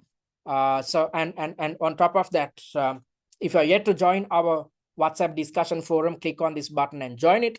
And this is the 3-step approach which I was talking about, which can be accessed via the website itself. And talking about what we offer 2 packages, the essential course and the premium course. The essential is intended for those who have completed their OTQs. So since you have completed your E3, F3, and P3 OTQs, you have already learned your theory. So when it comes to conducting preparations, it's simply a matter of refining your application skills. And since you have already completed your operational case study and management case study, or OCS and MCS exams, you know how your knowledge is tested. So just having access to the mocks will help. So these are the resources which are included within the essential course, which comes with recordings of all weekly webinars and workshops, 7 mock exams with suggested answers, which contain 63 questions in total. And you'd also gain access to the pre-seen analysis videos, 4 videos. Simply by watching these 4 videos, you will gain an in-depth understanding of what appears within your pre-seen. You will also gain access to the annotated pre-seen industry and financial analysis slides. Let me quickly show you what these resources look like. So if you look at this annotated pre-seen, we have come up with annotations with the prime intention of summarizing the entire pre-seen, and at the same time we have conducted our own analysis so that you'd gain a deeper understanding of the positives and drawbacks concerning the internals and externals of your chosen company. And also, as part of the same annotations, we have indicated the probable exam scenarios which can be tested, and considering these elements, we have developed our 7 mock exams. And also you'd gain access to the financial analysis slides. So we have evaluated each financial statement in depth, yet keeping things simple so that you can easily gain an understanding of the financial standing of your chosen company. And also we have conducted a ratio analysis, thereby comparing your company's performance against its closest competitor. So these are the resources on offer if you opt for the essential course. And also you'd gain access to the top 10 likely issue slides, which indicate the most probable scenarios which can be tested at the exam, a case study familiarization kit, which will inform you about the technicalities behind your exam. You will also gain access to a tutor managed live chat and OTQ revision cards. So since you have already learned your theory, after attempting a mock exam, if you feel that you have forgotten a conceptual element, simply read through the OTQ revision cards. You are in a position to brush up your knowledge in a jiffy, rather than having to waste a lot of time trying to go through your old study notes and study texts. So the essential course is priced at £299. And talking about the premium course is intended for those who are coming through the exemption routes and those who had failed the exam previously. So both these sets of students have the same problem. There are gaps with theory knowledge and issues tied to application. So with the intention of teaching you theory and application, we have included some additional resources within the premium course. So you will gain access to the online mock exam platform, on which you can attempt all mock exams under exam conditions, which is the best way to master your answering, time management, and stress management techniques. You will gain access to answer plans of all mock exams, which is the most important resource when it comes to revision. You will see what an answer plan looks like in a little while. Whilst conducting the masterclass, I'm going to explain the answer plan. And as per our 3-step process, you are supposed to revise by redeveloping answer plans. So in order to redevelop successful answer plans, first things first, it helps when you have access to TCS's answer plans. And you'd also gain access to 20 plus masterclasses in total. In each masterclass, the objective is to teach you the logic behind each answer, teach you the theoretical concept covered within each section, and also teach you application. And also you'd gain in-depth tutor feedback on 2 mock exams, mocks 3 and 5. These the type of feedback on offer at TCS. We are not just sharing marks with you. We are evaluating each and every point, each and every paragraph with the intention of ensuring that you understand your shortcomings, because the objective of opting for tutor feedback is to figure out your shortcomings. If so, you are in a position to get rid of these issues when you are conducting revision. If not, you will keep repeating the same mistakes over and over, therefore having to repeat the exam on multiple locations. So this is the type of feedback on offer. And at the very end, we do indicate mark allocations on a subtask by subtask basis, and we also indicate a success rate. And by looking at the success rate, you can easily figure out the subtasks in which your performance was substandard, because the yellow highlighted subtasks indicate the subtasks in which you have not achieved a pass mark. So when you conduct revision, after you receive this type of feedback, you are supposed to redevelop answer plans focused on the subtasks which are highlighted in yellow. Okay, so that's the type of feedback you'd get if you opt for the premium course. So once you have access to all these resources, you can pass for sure. Hence, we are offering a pass guarantee. So if you invest on the premium course and end up failing, you will gain access to the same premium course in your subsequent sitting free of charge. However, in order to claim the pass guarantee, you have to score between 70 to 79, which shows that you have at least watched all the master classes and attempted 3 to 5 mock exams. If you do so, you can score between 70 to 79. Okay, so the premium course is priced at £849, which can be paid in 2 installments of £424 each, or if you pay in full, you'd get a discount of £100. If so, the price is just £749. So you can click on either of these buttons and invest on your preferred course. And all products are available until the 30th of August 2026. So if you are planning to sit for the exams happening in August, invest right now so that you have some additional time, because there's about 18 to 19 weeks, if I'm not mistaken, until your August sitting. So you have enough and more time to go through each mock exam, fine tune your revision, watch all master classes, because you have some additional time. You need not rush the process. And if you want to, check the resources we offer, simply check the sample material before you invest on your preferred course. And I want to quickly tell you what you need to achieve as per our original 8-week study plan, because as I mentioned earlier, some of you are already adhering to this. So as per this study plan, we are in week number 3. This is the most hectic week as per our study plan, in which we are supposed to dedicate 12 hours of study time. So within this week, we are supposed to master 2 mock exams. So when it comes to mastering each mock exam, stick to the 3-step approach, which I highlighted at the very beginning of this session. If you do so, from week number 4 onwards, you simply need to dedicate just 9 hours of study time with the intention of mastering a single mock exam per week. All right, so that's what we offer. Having said that, I want to direct your attention towards the first, a question or first subtask of section number 3, which is taken from our first mock exam, which is focused on funding options, tests your knowledge about debt or equity funding. Okay, so let me get everything right. Okay, give me a second, please, folks. Okay, all right. So first things first, as per our answering technique, you are supposed to read the scenario, dedicating 5 to 7 minutes of your time. So I'm not going to read through the entire scenario, because I'm simply going to direct your attention towards the first subtask when conducting today's masterclass. So a month later, you receive the following email from the CFO. I have attached a scanned copy of a quotation that has been circulated to the board. So let's look at what this quotation is all about. So this is an invoice which we have received from Cloudsphere LLC, a company. So let's try to figure out what type of information is contained in here. So there's an initial cloud platform setup and integration cost, which comes up to 50 million C dollars. So our home currency is the E dollar, but this quotation is in C dollar terms. So this indicates the fact that this is an international supplier. So initial cloud platform setup and integration. So these guys are going to set up a cloud platform on behalf of us and handle integration, which is going to cost us in C dollar terms 50 million.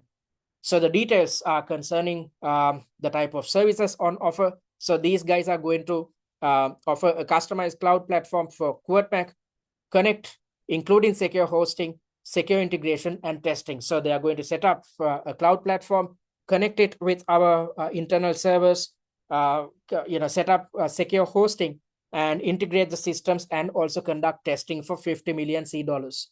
And there is an annual managed service fee as well, which includes ongoing support, security reviews, updates, and access monitoring, which is going to cost us $1 million C dollars in each year. So the total comes up to $51 million in C dollar terms. Okay, so that's what appears within the quotation. Cloudsphere has a strong reputation in the provision of secure cloud infrastructure and managed digital platform support services. The company is based in Zealand, whose currency is the C dollar. Cloudsphere insists on being paid in its home currency because it expects the C dollar to remain stronger than the E dollar. The exchange rate is currently 5 E dollars equals 1 C dollar. So this highlights the fact that we are dealing with a company which is located within a country of which the currency is extremely strong compared to our home currency, because in order to purchase 1 E dollar, you have to pay in order to purchase 1 C dollar, you have to pay 5 E dollars. So that's what this exchange rate tells us. So let's look at the requirement. You are supposed to recommend with reasons how Kwirtmak should finance the initial cloud platform setup and integration cost of 50 million C dollars and the annual managed service fee of C dollars 1 million. So as per this quotation, there's a setup, cloud service setup and integration cost of 50 million C dollars and an annual fee of 1 million C dollars. So as per this requirement, you are supposed to highlight how we are supposed to deal with these investments. So that's the first step as per our answering technique. You are supposed to read through the scenario within 5 to 7 minutes.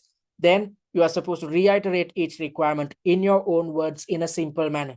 So the requirement reads as, recommend with reasons how Kwirtmak should finance the initial cloud platform setup and integration cost of C dollars 50 million and the annual managed service fee of C dollars 1 million. So I've simplified it as how to finance the cloud investment. Okay, so once you're done with it, then the next step is to develop headings and subheadings. So I will come up with a main heading which goes as funding options.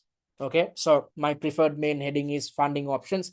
Keep it simple because you are not going to get any marks just because you come up with an extended main heading. So keep it simple, restrict it to 2 or 4 words. So my main heading will look like funding options.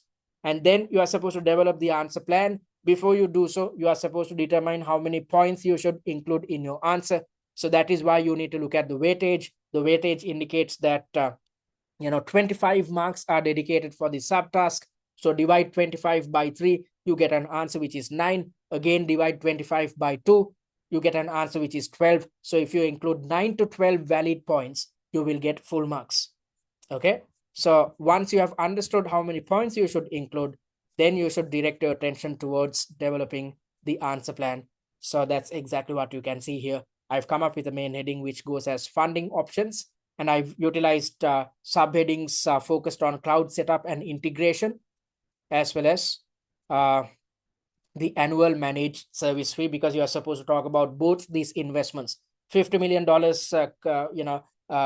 connected to cloud setup and integration, and $1 million connected to the annual managed service fee. So focused on both these elements. With the intention of factioning out my answer, I've come up with a subheading which is in bold format. Okay, so once you're done with it, then you are supposed to direct your attention towards structuring your answer or developing your answer plan. So before you do so, it's essential that you understand how to deal with this type of a question. So this question is tied to funding options in which your knowledge concerning debt funding as well as equity funding is tested. So debt funding is a situation where a company goes for loan financing or reaches out to a bank and is opting for a long-term loan. So that is what debt funding is all about. And equity funding is a situation where we raise the necessary investment by selling shares to the public. Simply put, equity funding is a situation where we sell shares to the public with the intention of raising the necessary investment. So these are the two main funding options at our disposal as a quoted company. Because a normal company only has access to debt funding, but a quoted company also has access to equity funding. So when you are dealing with a question to do with funding options, and when you are developing an answer concerning debt, you need to focus your attention towards three main elements. You need to talk about how this additional debt is going to impact our gearing. And also, when developing your answer, you need to also talk about the interest cover. So you need to focus on the gearing, both the pre-investment gearing and the post-investment gearing. And also, you need to talk about the interest cover in your answer. That's the first point. And then again, talking about debt, you have to also explain as to whether we are in a position to secure debt funding without any hiccups, because just because our gearing is okay, we are not in a position to secure debt funding unless and otherwise we take some steps to negotiate with the banks and convince them. So that is why you need to also think about how to secure debt funding, whether we are capable of securing debt funding or not. And also, you need to always compare the non-current liabilities of the company against the property, plant, and equipment, which will tell you whether we are in a position to opt for additional debt without any hiccups. So you should have the capability of comparing property, plant, and equipment and non-current liabilities of your chosen company. So these 3 points should be considered when you are tackling a question to do with funding options and when you're talking about debt financing. And under equity financing, you can talk about a rights issue. That's one of the options at our disposal. And also you can talk about a private placement as well, because via these two methods, we can easily raise equity funding compared to us selling shares to the public, which is going to be extremely expensive. So rather than selling shares to the public, we can opt for a rights issue or opt for a private placement. So these are the elements which you need to cover in your answer. So that's the theoretical basis behind this question. So let's try to understand how you should apply this conceptual knowledge when developing your answer. So first things first, you need to understand the total investment, because as per the quotation, the total investment is in C dollar terms. It comes up to 51 million C dollars. So we need to figure out how much it is going to cost us in E dollar terms. So as per the exchange rate provided within the question, 1 C dollar equals 5 E dollars. So if our investment comes up to 51 million C dollars, then multiply it by 5, then you will arrive at the E dollar value, which is 255 million. So this is a significant investment at our disposal. Why is this significant? Given the fact that we are exposed to an exchange rate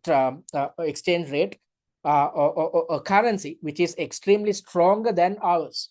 So that is why in C dollar terms, the cost is just 51 million, but in E dollar terms, it is a staggering 255 million.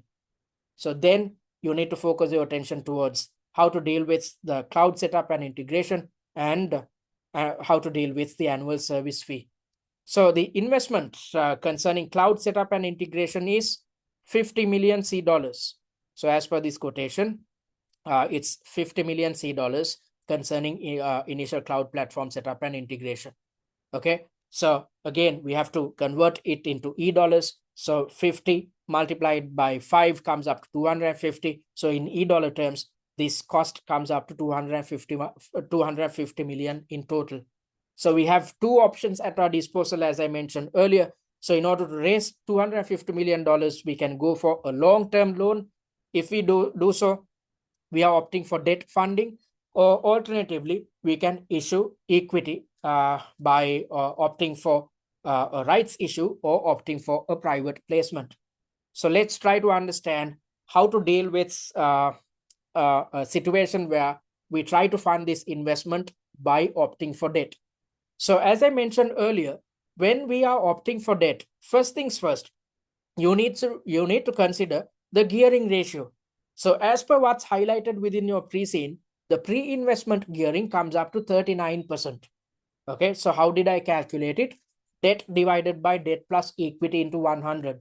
So this indicates that our gearing ratio is 39%. And similarly, you need to work out a post-investment gearing. So if we raise debt funding amounting to $250 million e-dollars, how is it going to impact our gearing ratio? So considering this additional debt, you need to rework a new gearing ratio or a post-investment gearing ratio. So when you work out the post-investment gearing ratio, the new gearing comes up to 43%. So our gearing used to be at 39%. Now it has increased to 43%. So what does it tell us about the financial situation of the company? As you know, the gearing ratio gives us an indication about the future stability of an organization.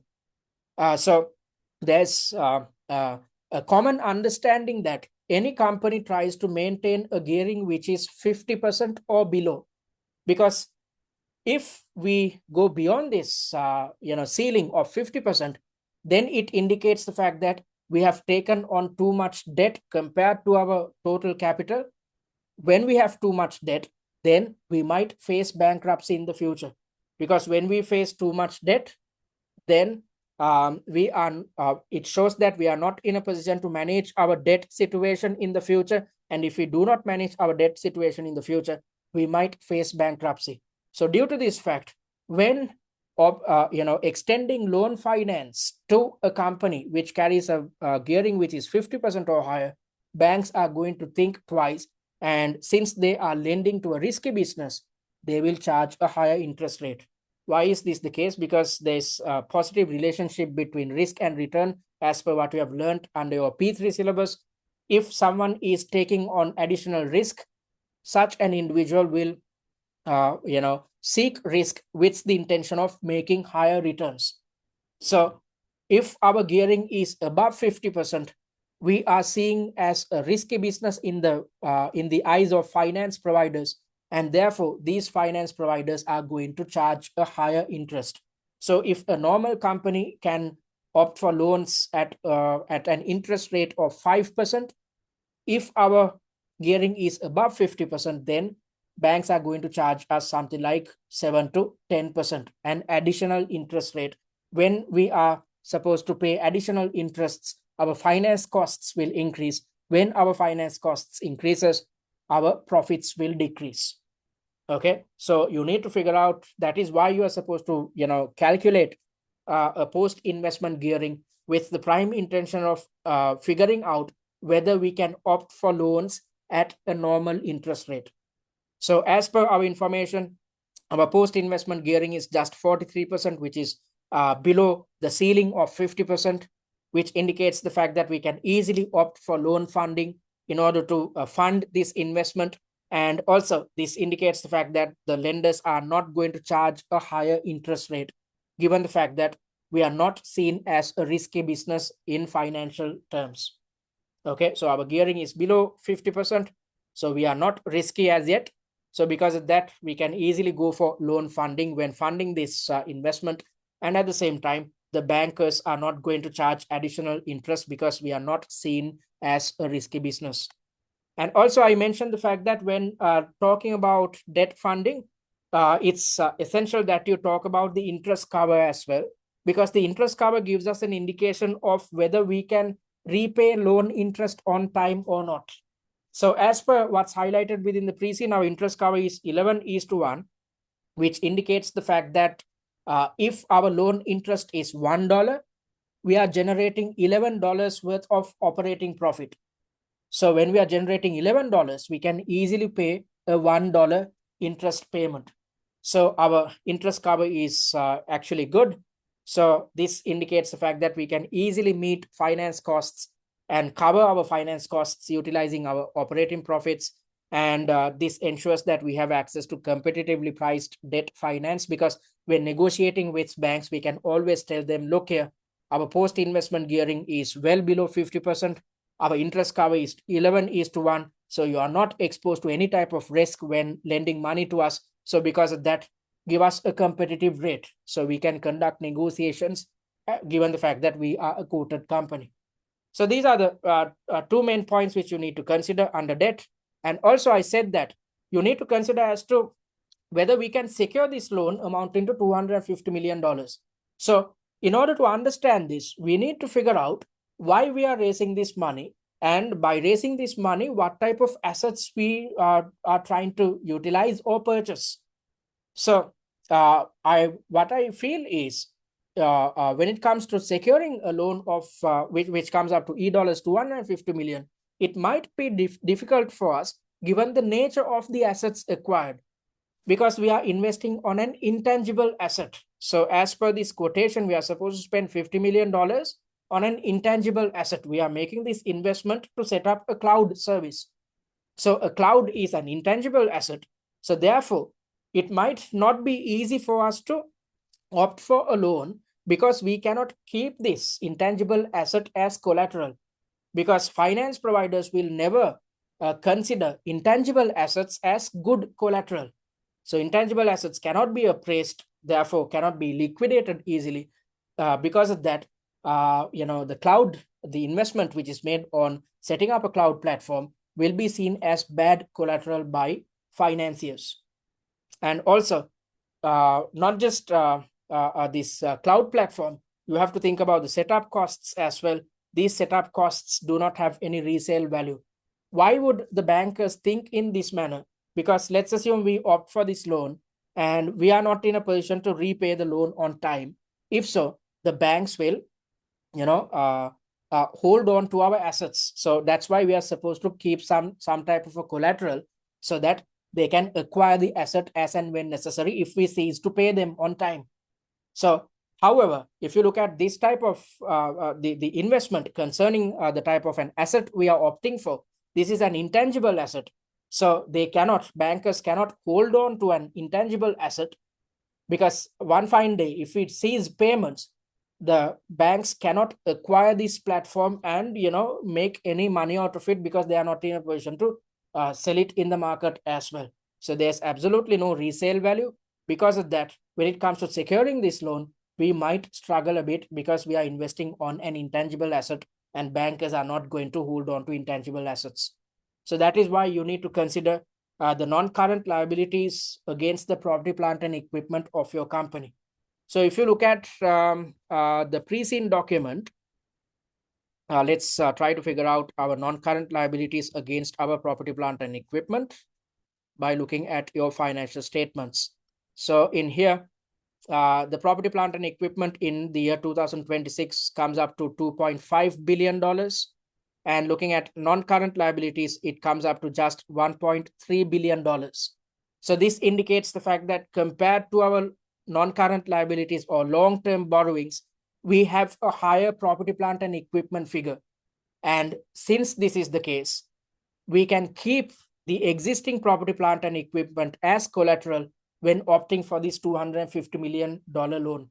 Because when you compare our property, plant and equipment against non-current liabilities, if we come up with a ballpark figure, we have additional property, plant and equipment, which comes up to something like $1 billion. So when this is the case, if the bankers are saying that they cannot hold on to intangible assets as collateral with the intention of raising this funding, we can keep our existing property, plant and equipment as collateral.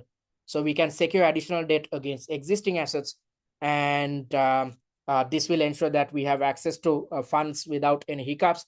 However, when doing so, we should always ensure that we avoid breaching debt covenants or gearing standards which we have agreed with other finance providers. So the second question of second subtask of this question is focused on debt covenants.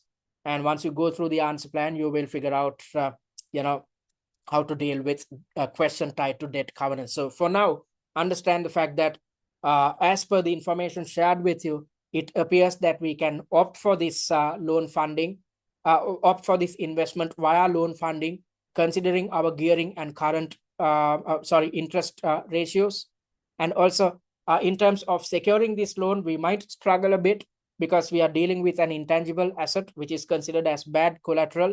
So in order to come out of this problem or to find a solution to this problem, we can secure this additional $250 million debt against our existing property, plant, and equipment.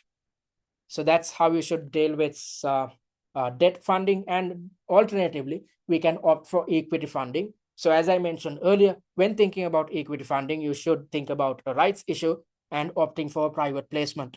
So when opting for a rights issue, we are raising money by selling shares at a discount to existing shareholders. So we are not selling shares to the general public. Instead, we are simply selling shares to our existing shareholders. That is what a rights issue is. So a rights issue is quite different to a general share issue because we are not selling to everyone. We are via a rights issue. We are only selling to our existing shareholders. And when doing so, in order to ensure that our existing shareholders will take up their rights or invest money on these rights, we have to sell our shares at a discount. So when we opt for equity funding, our gearing will decrease because when we opt for debt funding, as I mentioned earlier, the gearing ratio increases, but when we opt for equity funding, the gearing ratio decreases. So this is good for us. This enables us to go for additional loans in the future without any hiccups, because when our current gearing is 39%, when this is going to reduce, then it is going to be beneficial for us because then we can opt for loans in the future without any hiccups. However, when opting for this type of a rights issue, the success depends on the shareholders' appetite. So it raises the question as to whether we are dealing with cautious shareholders. Why am I saying this? Because as per the pre-scene, our share price is in the doldrums. It's at the lowest figure. So let me quickly take you to the pre-scene once more. Where is this information? Yes. So if you look at our share price, it's at one of the lowest points as per the information shared with you. So this indicates the fact that our shareholders might be cautious, especially given our beta, which is extremely high, which is 2.3. Okay, so when our beta is extremely high, it indicates the fact that our shares are extremely volatile. So if by any chance this rights issue ends up dissatisfying shareholders, then it is going to be disastrous for us in terms of our share price. Our share price is going to drop to a further low level. So that's why we need to think about shareholder interests when opting for rights issue. So we were exposed to recent dip in revenues and profitability as per our financial statements. Our revenues dropped by 19%. Our profits dropped by 29%. When this is the case, the shareholders are not going to be really satisfied. And also, this investment is tied to a new diversification we are pursuing. So this is highlighted in the second section. I'm not going to take you through all this information which is contained within the second section. In a nutshell, we are going for this cloud. We are setting up this cloud platform to help a new business initiative, which is known as KMC or Kwirtmak Connect, as per what's highlighted within the second section. So there are uncertain returns when we are trying to do something new. So because of that, this uncertainty will end up dissatisfying shareholders, and our existing share price is low, as I mentioned earlier. So in order to encourage shareholders to invest on taking up these rights, we will have to offer a deep discount. And when we offer a deep discount, it is not going to be good for us, because then our share price will again decrease significantly in the future. And also with the intention of convincing shareholders, we have to mention the long-term value of this project. We don't know whether the shareholders will actually believe us or not. So that's up to our board members to come up with an appropriate communication strategy with the prime intention of convincing shareholders if we opt for a rights issue. And also we have to share information about the net present value, or the NPV of this project, highlighting the fact that this project is poised to generate positive net present value or positive returns in the future. So that's everything tied to a rights issue. So as per my evaluation, as per my understanding, it appears that we are not in a position to actually go for a rights issue with the intention of raising $250 million, given the fact that our shareholders are already cautious because our revenues and profitability dipped. We are uncertain about the returns we might generate from this project, and our share price is already low. So if we try to offer a deep discount with the intention of convincing shareholders, the share prices will further decrease in the future. And another alternative at our disposal is to opt for private placement. This is a situation where we issue shares to a selected group of institutional investors. So we can get in touch with some institutional investors and sell shares just to these institutional investors, hence the term private placement. So this type of a scenario is quicker and easier to arrange because we are dealing with a limited number of investors, and these institutional investors, it is easy to get in touch with them because they have a lot of funding with them. It's simply a matter of ensuring that we achieve the ROI standards or return on investment standards of these institutional investors and stick to their various different other terms and conditions. If so, we can quickly raise the necessary money by opting for private placement, and we can sell only to institutional investors who support this new project, Kwirtmak Connect or Kwirtmak or KMC.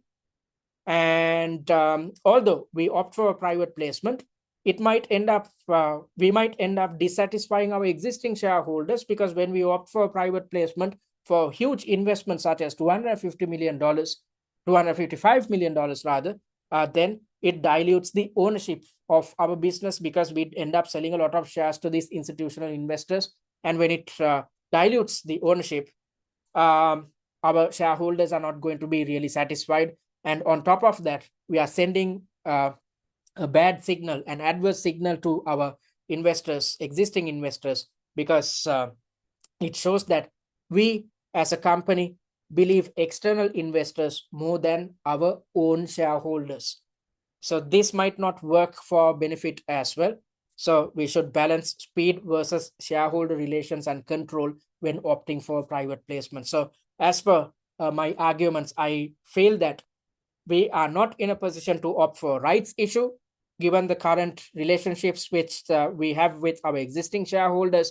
And if we opt for private placement, it is going to be beneficial for us. We are in a position to generate funds needed instantaneously. But the problem is tied to how it would impact control as well as shareholder interests concerning our existing shareholders. Okay, so these are the equity related options at our disposal. And finally, you should also talk about how to deal with the annual fee, which comes up to $1 million, $1 million C dollars in total. So this is in e-dollar terms, $5 million each year. So this is a recurring expense which we need to incur in each year as long as we utilize the cloud services offered by Cloudsphere. So this can be funded utilizing working capital because this is a recurring expense. So when dealing with recurring expenses, you are not supposed to opt for long-term funding options. So you are not supposed to go for a long-term loan, or you are not supposed to seek equity funding with the intention of financing short-term or recurring expenses of any given organization. So you cannot go for debt funding, you cannot go for equity funding. Instead, you can go for a funding which is focused on utilizing the working capital. So when we utilize working capital to fund this $5 million in each year, it won't impact our gearing because current liabilities are not considered when calculating the gearing ratio, because as I mentioned earlier, gearing ratio is calculated concerning debt divided by debt plus equity. So when you consider debt, we are not considering short-term loans, or we are not considering current liabilities. So when we go down this route, when we utilize working capital, it will not impact the gearing ratio. And as per our current net assets of the company, net assets can be arrived at by deducting current liabilities from current assets. When you do so, our net current assets come up to 289 million in total. So out of these $289 million, we can easily pay 5 million each year. Okay, so we have enough working capital to fund this annual managed service fee. Alternatively, we can opt for a short-term loan as well. When we are opting for a short-term loan, it will appear within our balance sheet under current liabilities. Therefore, it is not going to impact our gearing. And we can easily negotiate with lenders when opting for a short-term loan, showing our cash flow forecasts, sharing our cash flow forecasts concerning the new project. Then we can easily secure this short-term loan. And also, when conducting these negotiations, we can talk about our interest cover, which is 11:1, which I explained previously. So when it comes to managing this service fee, we can either raise $5 million utilizing our working capital, or we can opt for a short-term loan. So there's absolutely no issue when it comes to paying this $1 million fee, or sorry, $5 million fee in each year. Okay, so that's how you should structure your answer. And once you have structured your answer, your final step is to expand your answer plan in paragraph form. So this is what your final answer should look like. So although I came up with an answer plan which is a summary, which is in a summarized version, your final answer should not look like this. Instead, your final answer should be in paragraph form. It's essential that you develop paragraphs, because if you include just the bullet points or components or parts of the answer plan, you're not going to get any marks at your exam. Okay, so now you have learned what the answering and time management technique is. Also, you have learned how to implement these answering and time management techniques in the most practical manner. Now it is up to you to practice these two techniques whenever you are attempting mocks. That's why it's essential that you attempt each mock exam under exam conditions with the prime objective of mastering your answering and time management technique. So as I mentioned earlier, although I said that you are supposed to develop the answer plan within just 30 minutes covering the entire section, when you try to do it for the first time, you will take 40 to 50 minutes. That's quite all right. Keep practicing, keep moving forward, because with practice, you are going to nail this answering technique. If so, you will come up with well-structured answers, well thought out, well-planned answers at your exam, and therefore you'd get extremely good marks. Okay, so I hope you will practice these two techniques which you learned right now by attempting mock number 1 via our exam platform, which you can access even via the free course. So I'm happy to say that we achieved an 84% pass rate, concerning the exams which happened in November 2025. We are yet to finalize the results or the pass rate concerning what happened in February 2026, because the results were released just last Friday. And we are happy to say that our highest scorer ended up scoring 119 marks. So this individual came through the exemption route, failed twice, scoring 50 odd marks, but reached out to us just 3 weeks before the exam. We shared a 3-week study plan, and this individual stuck to the study plan religiously and ended up scoring 119. So this shows that you are capable of achieving a pass. However, you need to change your preparation strategy. You need access to proper resources, and you need proper guidance, and you need to stick to a discipline process. If you do so, you are going to get good marks in your upcoming exam. So in November, the highest scorer ended up scoring 116, and last time the highest scorer ended up scoring 119. So you can achieve a similar feat if you stick to our study plan. So having said that, it brings us to the Q&A. So if you have any questions, you can switch on your mic and talk, or drop us a message via the chat. Any questions, folks?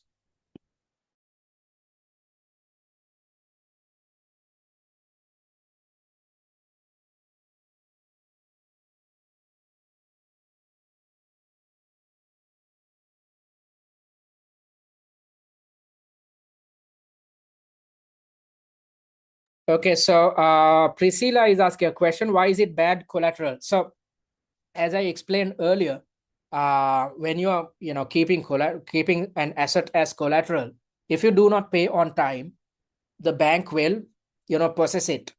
They will acquire an asset. So let's assume that you keep a building, and if you do not pay the loan on time, the bank will possess or acquire the building.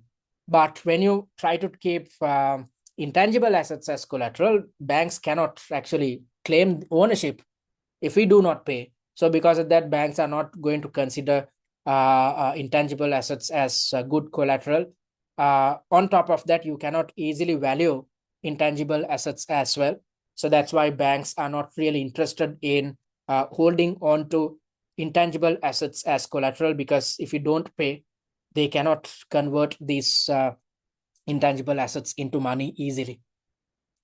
I hope I addressed your concern, Priscilla.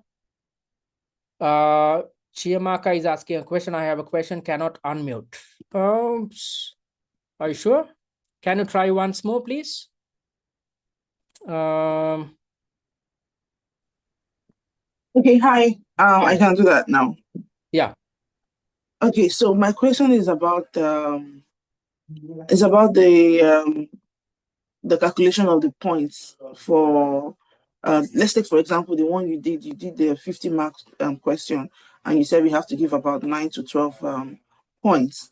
So when you were going through your answer style, I saw that there were headings and there were also subheadings.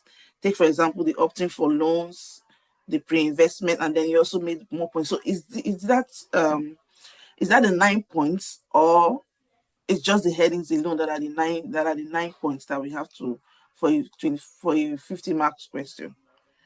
So Okay. I'm a little bit confused there. Okay. That's a great question. So this is the first point. Okay. And Okay. this is the second point.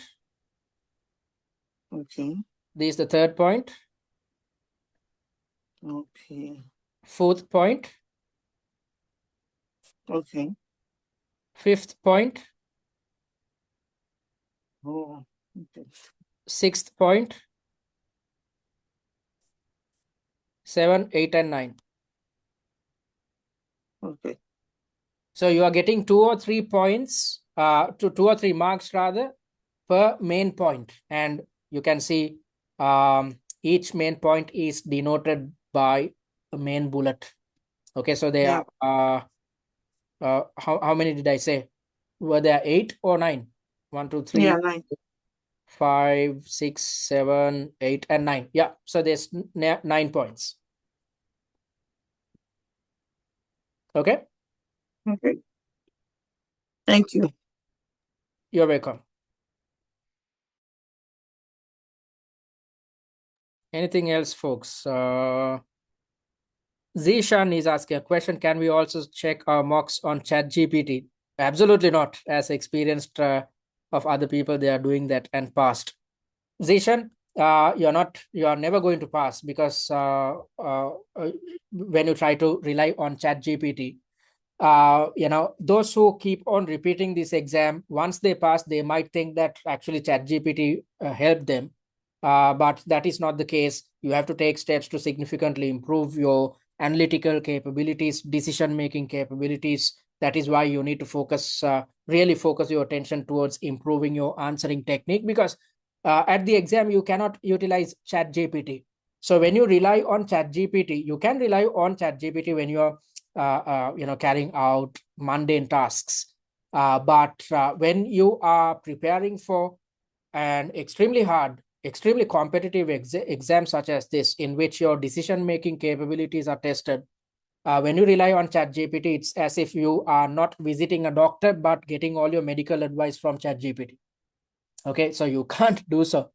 If you want to do something mundane, yes, you can get it done. If you want to research about something, you can get it done, but you cannot ensure that you improve your answering technique just because you feed your answers to ChatGPT, because the markers are humans and there is nothing. So if you look at how an artificial intelligence tool works, they scrape information from the internet. So if there is information in the internet about how your papers are going to get marked, then ChatGPT is in a position to, mark your paper properly. But this information is not divulged by CIMA. Just a generic set of guidance is provided. So when this is the case, when you utilize ChatGPT, you are going to be gravely disappointed when you receive your scores, or when you receive your marks after your real exam. So don't utilize ChatGPT. You're not going to I've seen tutors asking you guys to conduct your research utilizing ChatGPT or any type of AI. That is not going to work. I hope I addressed your concern. And Sibu Siso is asking a question. I hope I pronounced your name properly. If not, I'm sorry. I am entering through the exemption route, and I would like your advice on how best to prepare for the exam. Should I focus on practicing mock exams, or would it be better to start with revising the theory to close any knowledge gaps? So, I highlighted these points earlier.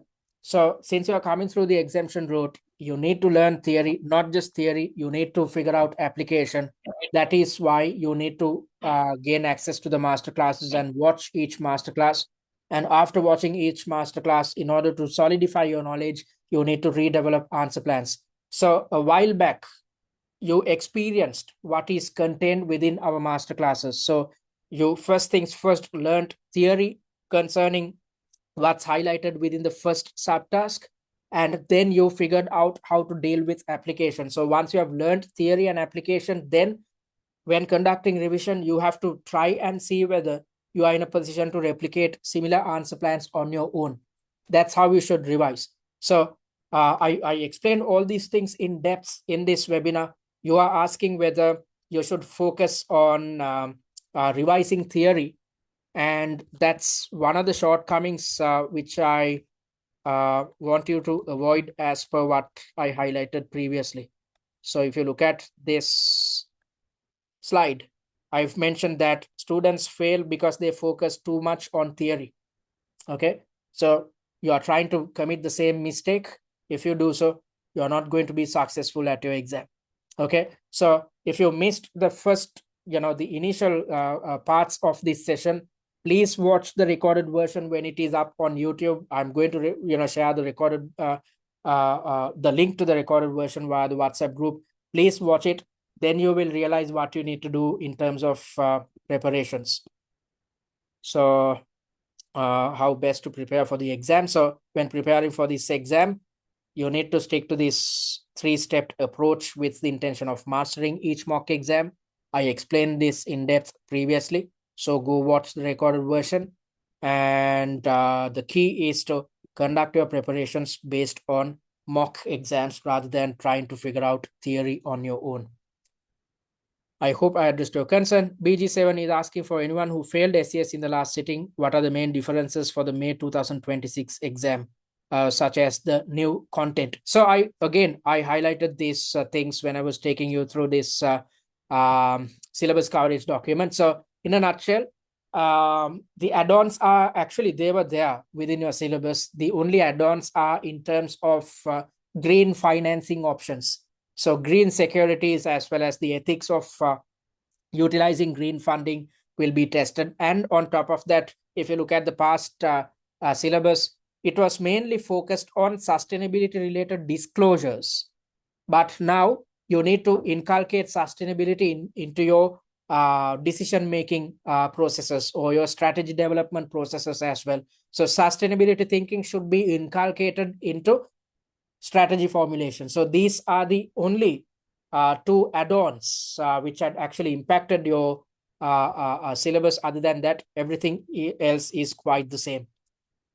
So since you have failed previously, my suggestion is to improve your preparation strategy.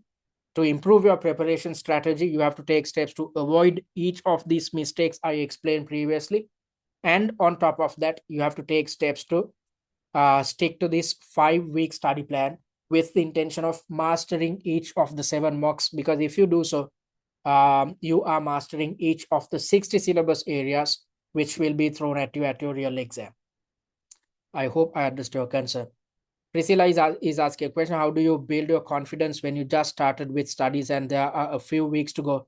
So Priscilla, this is where I don't know whether you are listening to what I was saying. So this is where this this is where this study plan comes into play. So from the pre-scene release until your exam, there is just 8 weeks.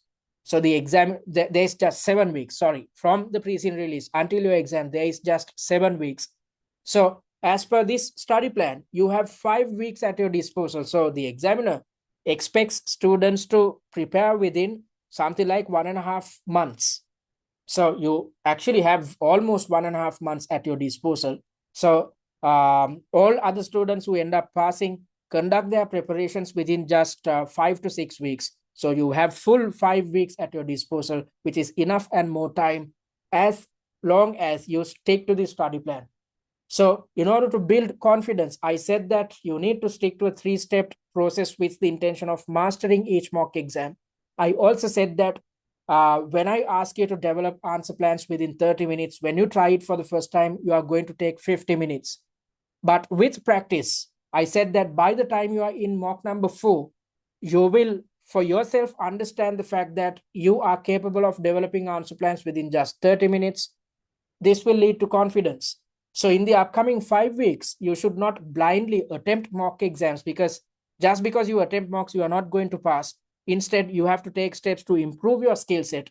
When you take steps to improve your skill set with time, after you're done with the first 2 or 3 mock exams, you will feel that you are better than what you used to be when it comes to developing answers.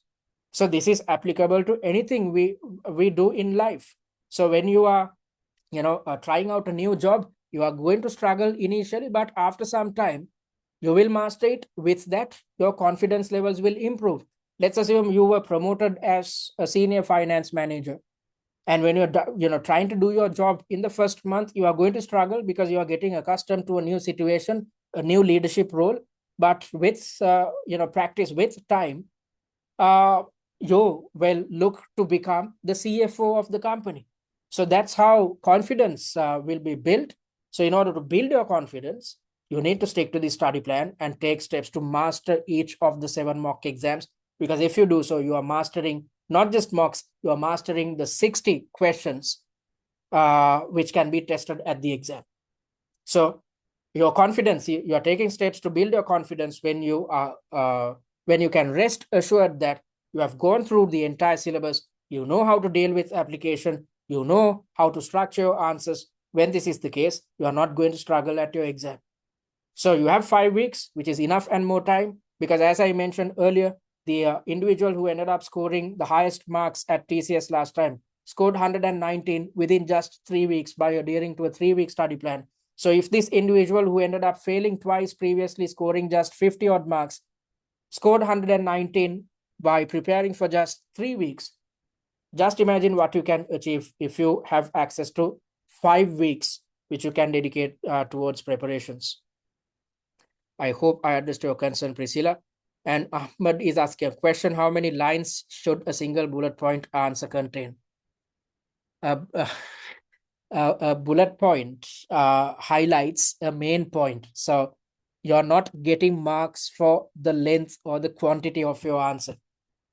I highlighted these points previously, guys. So where is this? Give me a second, please.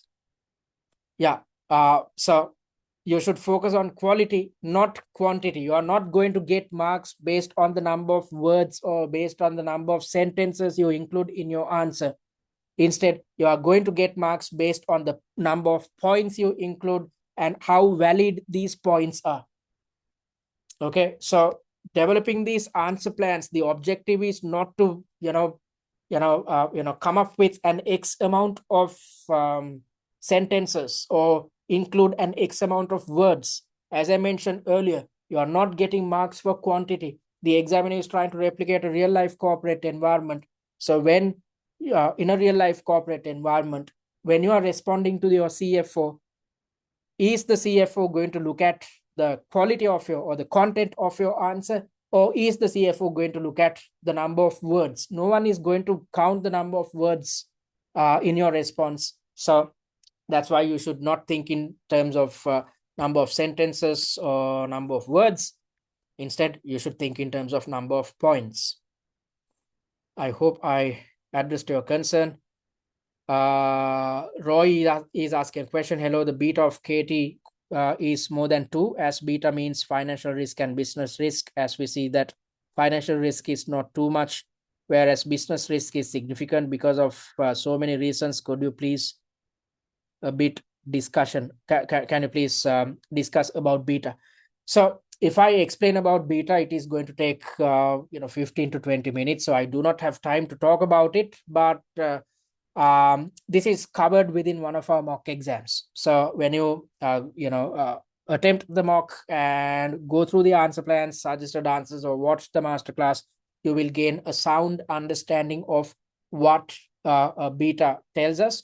So in a nutshell, I'm not going to get into the technicalities because I've already good God, I've already spent 2 hours and 15 minutes. So in a nutshell, what you need to understand is the fact that our beta is above 1, which indicates the fact that our shares are perceived as highly risky compared to the industry average. That's why you see a lot of volatility when you look at our share price.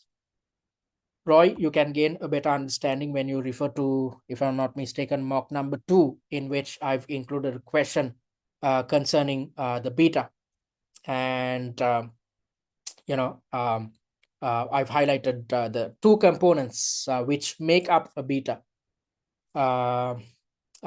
in depth. So go through the answer plan or watch the masterclass to learn these 2 elements. Eric is asking a question, quite interesting how you made it easy. Is it correct to say that the more questions and mocks we attempt and practice under exam conditions, we learn from our mistakes? This approach in which we address our gaps, we get closer to building our confidence, and the better we get prepared. Is that correct to say? Much appreciated. Okay, Rick. So it does not come down to the number of mocks you attempt, because let's assume you get a couple of mocks from one of your friends, 2 more from FLP, 2 more from some other place, and 1 single mock exam which comes under the free package from TCS. Just because you get access to multiple mock exams and which ensures that you have access to 7 or 10 mock exams, it is not going to ensure that these mocks are going to cover the entire syllabus, because within our 7 mock exams, we have made sure to cover all 60 requirements or all 60 syllabus areas.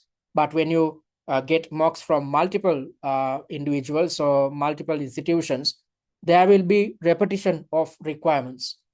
So when this is the case, you are not covering the entire syllabus. So your success does not come down to just attempting mocks, because as I mentioned earlier, the objective of attempting a mock under exam conditions is to practice your answering time management and stress management techniques, nothing else. You are only going to learn when you read through suggested answers, or when you go through answer plans, or when you watch master classes. Once you have learned these things, take steps to revise your knowledge by redeveloping answer plans on your own, trying to replicate TCS's answer plans on your own.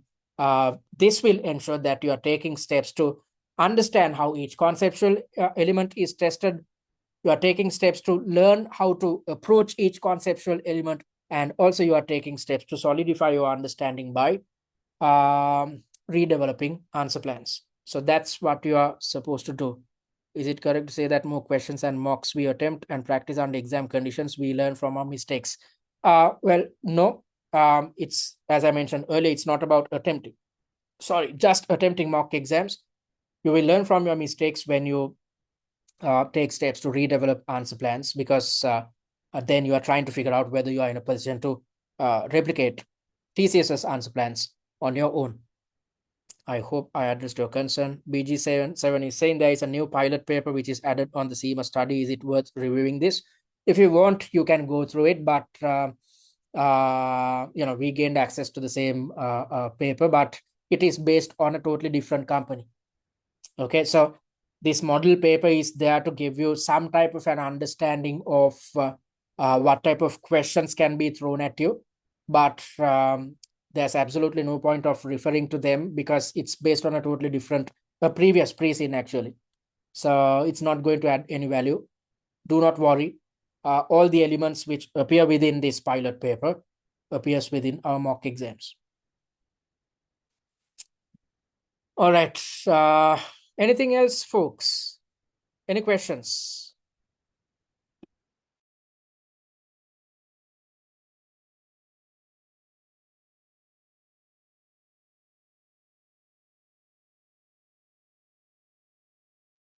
Hello, sir.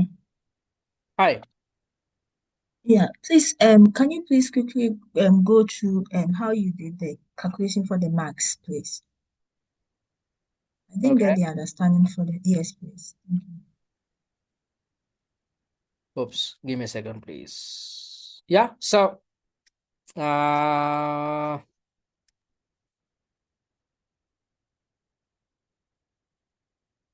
okay. So for each section, the total mark allocation is 50. Okay. So I'm Yeah, going to direct your attention towards section number 3. So as per the weightages, for the first subtask, the weightage is 50%. So 50% out of 50 marks come up to 25 marks. You understood that? yeah, Yes. Okay. yeah, yeah. So similarly, when the weightage is 30%, you get 15. And when the weightage is 20%, you get 10 Okay. marks. Okay. And as Yeah, per the CIMA examiner, each valid point will carry 2 or 3 marks. Okay. So okay, what you need to do is you need to divide 25 by 3. Then you get an answer which is 8 point something. So you can round it up to 9. Okay. Assuming okay, that if you include 9 points, you are going to score 25 marks. Assuming okay, that each valid point will carry 3 marks. So 3 into 9 comes up to 24. Okay. Something okay, 25. okay, And similarly, there could be answer points which carry just 2 marks as well. So divide 25 by 2. Then you get an answer which is 12. So if you include 9 to 12 valid points in your answer, you will get full marks. okay. Got it? I get it. Yeah, I got it. Thank you. Okay, you're welcome. Anything else, folks?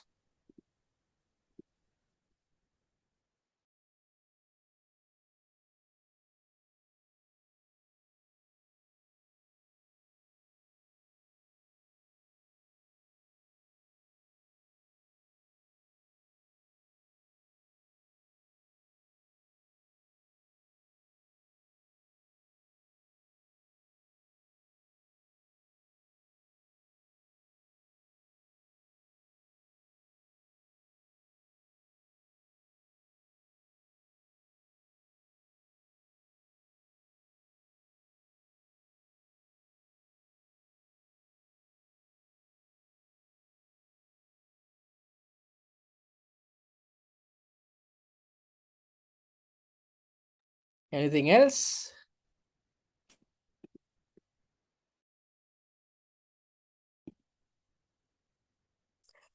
All right, folks, thank you very much for those questions. I hope I addressed all your questions and concerns. And if you want to contact us, you can do it via our website, which is www.study@tcs.com. Visit our website and click on the contact button and drop us a message. Our admin staff will get in touch with you via email during office hours, or you can simply email us at info@study@tcs.com. Or if you need instantaneous support, you can reach me via this WhatsApp number.